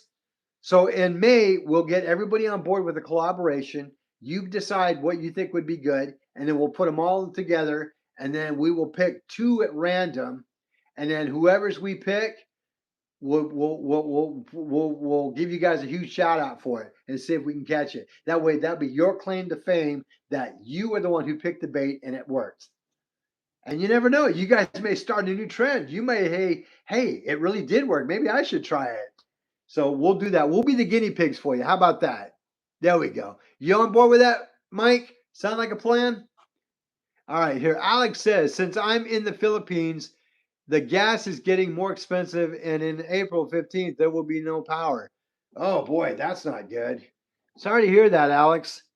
But you know, my friend, don't let it get you down, brother. Don't let it get you down. You know, I mean, I'm not trying to make light of the situation because gas is getting expensive here, brother. But don't let it get you down, man. Keep your chin up. And if you got an ability to go fish, go do it. Yeah, I got you. Well, hang in there, buddy. Hang in there. You know, as long as we can put lives out for you, you can take your mind off of it. Please come on back and join the channel. Love to have you here. Well, there you go. Hey, see, you're already ahead of you're already ahead of the curve right there, Alex. Way ahead of the game, bud. Good job. So, okay, folks, we're going to do that. So in May, we're going to do the bait challenge where you, the viewer, get to pick the 2 baits that you think will be awesome. And we're going to pick it. When we pick them, we're going to give you guys a huge shout out and the credit for it. There you go. Sounds like a win-win. Hey, Sage, how you doing? And thank you so much. I appreciate that. Appreciate that. Folks, what a wonderful evening. And I love hanging out with each and every one of you guys, especially on these lives. I know, unfortunately, we're not out fishing tonight, but you know what? Still great conversation as always is. Great community building and all that. I would like to encourage anybody tonight that if you are thinking about doing YouTube and wanting to set up a channel, yeah, don't be afraid to do it. You know, all you got to do is be dedicated and just, you know, do your earnest to have good content. Keep it real. I think in all reality, what people can relate to you more when you're authentic and you keep it real. And yeah, just go with it. And you know what? We'll do everything we can to help you, support you, and get you going.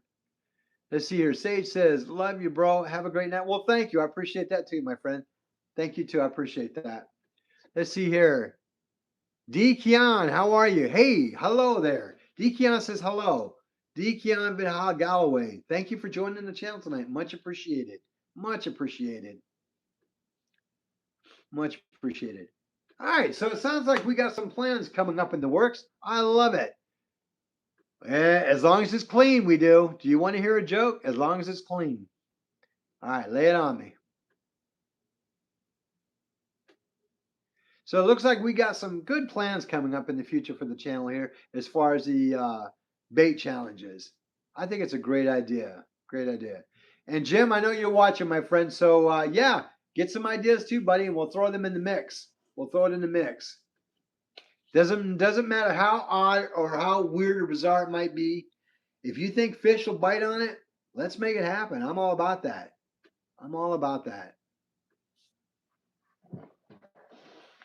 All right, folks. So I think also too, the next live that I do, oh, Jim, it's got to be a Jim put lures. Okay, that's gonna be Jim's, but yeah. Okay, we've already got one. Jim says lures, and the reason why is because I know Jim so well. Phenomenal guy, man. Jim only fishes with lures. He is a phenomenal lure fisherman. I will give credit due where credit is due, and that man knows how to fish with lures. I think what Jim was it the night that you were at the dam with me was the first time in a long time that you've actually used bait fishing? Because I was actually kind of shocked that you wanted anchovies because normally you do fish with lures only, but I was pretty impressed and pretty shocked. Yeah, so I had the opportunity. Yep, that's what I thought, Jim. That's exactly what I thought. So if I had that look like, what, you want to try it? So folks, just so you know, my friend Jim, he is nothing but a lure fisherman. He loves them and he's good at it. Jim is good at it.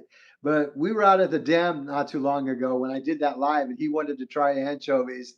I about fell out beside myself going, he wants bait? Really? But I mean, we had a great time though. We had a great time. And he even used it the night that we were at the night that we were out there when we caught that that night he was out there with me too. It's been 40 plus years. That's all. Yeah, you've used lures for 40 plus years. Nice. Hey, Alex, you bet, my friend. Take care, man, and have a wonderful evening. Thanks for joining. Let's see here. Ferg, what'd you say, buddy? I'd be up for a lure challenge.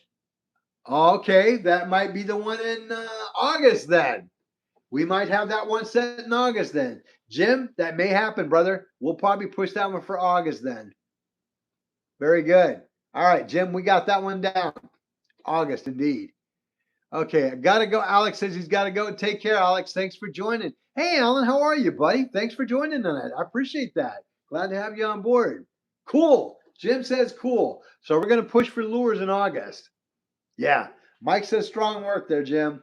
All right. So again, the next live that I do, I'm going to probably take this one of these with me as I'm out fishing, wherever I may be, and I'm going to take some water with me and see if it really does work. I'll do this challenge on the live. How about that? We'll do a product We'll do a product review on the live the next time I go out with this. So yeah, that'll be fun. We'll either give it a thumbs up or we'll get a thumbs down, one way or the other. I don't know. I had this weird suspicion feeling it might work pretty good because I know a few of you said that you were interested and want to know how the product would work out. So we'll try that one and see how it goes. We'll see how it goes. Well, folks, I just want to say thank you so much for coming on board tonight for the lives. I only need 3 more. Can I get 3 more likes to hit 60 before I head off? Just 3 more. That's all I need. Oh, folks, I also want to mention thank you so much. I appreciate each and every one of you who've been helping me get my hours up to the 4,000 hour mark. Folks, that push that I did last time on the live, thank you so much. It helped tremendously. I am now just under 300 hours from being at the 3,000 hour watch or 4,000 hour watch mark. Folks, I'm almost there. I'm almost there. Perfect. 58, 58. There we go. A couple more if we could get 60. Even 70 would be great. I'd be happy with that. Hey, Ferg James, how are you? Thank you, buddy. Appreciate that. Everyone helps. Oh, 59. Come on, we can do 60. We can do 60. Let's see here. Alan James says, I had really good luck with using the crappie jigs for bass, either the yellow or the white works. Oh, no kidding. So you've had real good success on the yellow or white jigs. Nice. Awesome. Hey, 60. Thank you guys so much. So much. Let's try and push for 65 if we can. I really appreciate that. Believe it or not, folks, these likes really help the algorithm. YouTube loves that. It's like candy to YouTube. The more likes we get on a view on the live like that, YouTube loves them. And I appreciate each and every one of you for doing it. I really do. But again, I want to give you guys a huge shout out. I am literally just under 300 hours needed to be watched in order for me to hit that 4,000 hour mark on YouTube, for me to meet that goal.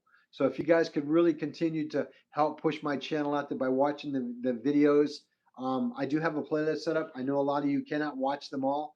I'm okay with that. Just do me a favor, if you could, please hit that playlist and just let it play. And then go out and do what you got to do. And if you every so often want to pop in and look, I'd be grateful for it. I promise I have a lot of really good content on there. But again, if you're not able to really watch it all the time, I would be grateful if you could just let the hours run though. Let's see here. Oh yeah, I got you already, Alan. Perfect. So again, let's see here. So yeah, we've got a lot accomplished tonight. Pretty good here. We've got, let's see, for the next 3 months, we've got bait challenges coming up, which are going to be good. So the next one we're going to do will be the wives will be at the choice of what they want us to use. We'll go with that one. And then the next one after that one, we're going to do where you, the viewer, gets to choose, which will be the next challenge on that one. We'll pick 2 of the most unique. That would be the best challenge for the baits on that one from you live viewers again. And then the one that Jim will pick on the next month after that. So we've got basically bait challenge set up for the next 3 months. That's freaking awesome. I'm digging that. And Jim's challenge will be lures. So yeah, that'll be a good deal. Jim, great idea, by the way. Thanks for sharing that. I think that'd be phenomenal. That'd be phenomenal. Any final questions, folks, before we shut down for the night? Indeed. Love it for sure, Ferg. James Ferg. Ferg Jams. Wait a minute. Ferg Jams. Mike, is that you, buddy? Is that your new channel name for your music, Ferg? It didn't dawn on me until like right now. I have a feeling it might be Mike. Because I know he was talking about okay. I didn't realize that was you when the first time I saw it. I didn't realize that was you. Awesome. I did not realize that was you. Awesome. Very cool. Well, folks, hey, definitely check out, if you're really into music and things like that, definitely check out Ferg Jams. That's Mike's new channel for all of his music. Hey, Mike, you almost, yeah, exactly. I didn't realize that was Mike. I really didn't realize that was him. I'm like, oh, cool, a new subscriber, Ferg Jams. Wait a minute, that's Mike. Yes, indeed. Like and subscribe to that channel, folks. Indeed. If you guys are musically inclined, if you like music like that, definitely check out that channel. You're gonna get out and do any fishing this weekend? No, unfortunately, Alan, I'm not going. Not this weekend, my friend. It's going to be the Easter holiday. Plus, it's my granddaughter's birthday, so I will be putting the rods up for 2 days and then hitting it hard next week for sure. For sure.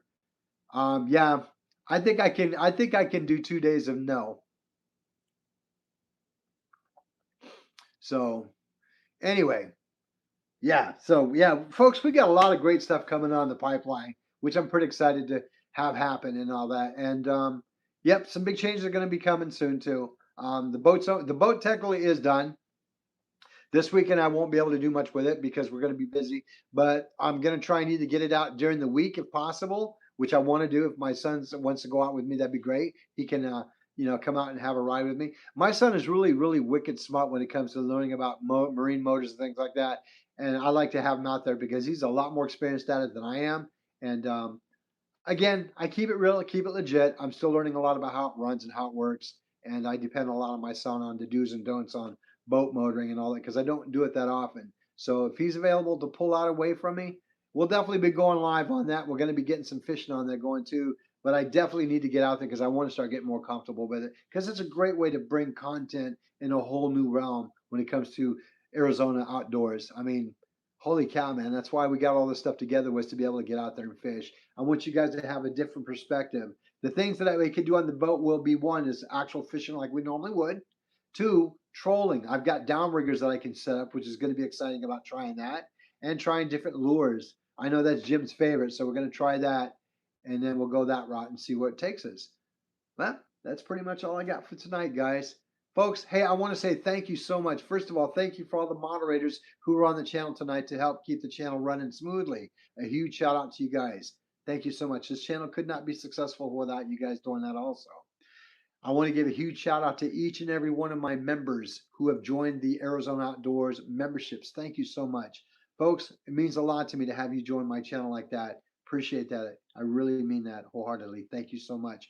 And for those of you who are brand new tonight, that have been new to the channel for the first time tonight, please take an opportunity to subscribe to the channel. Much appreciated.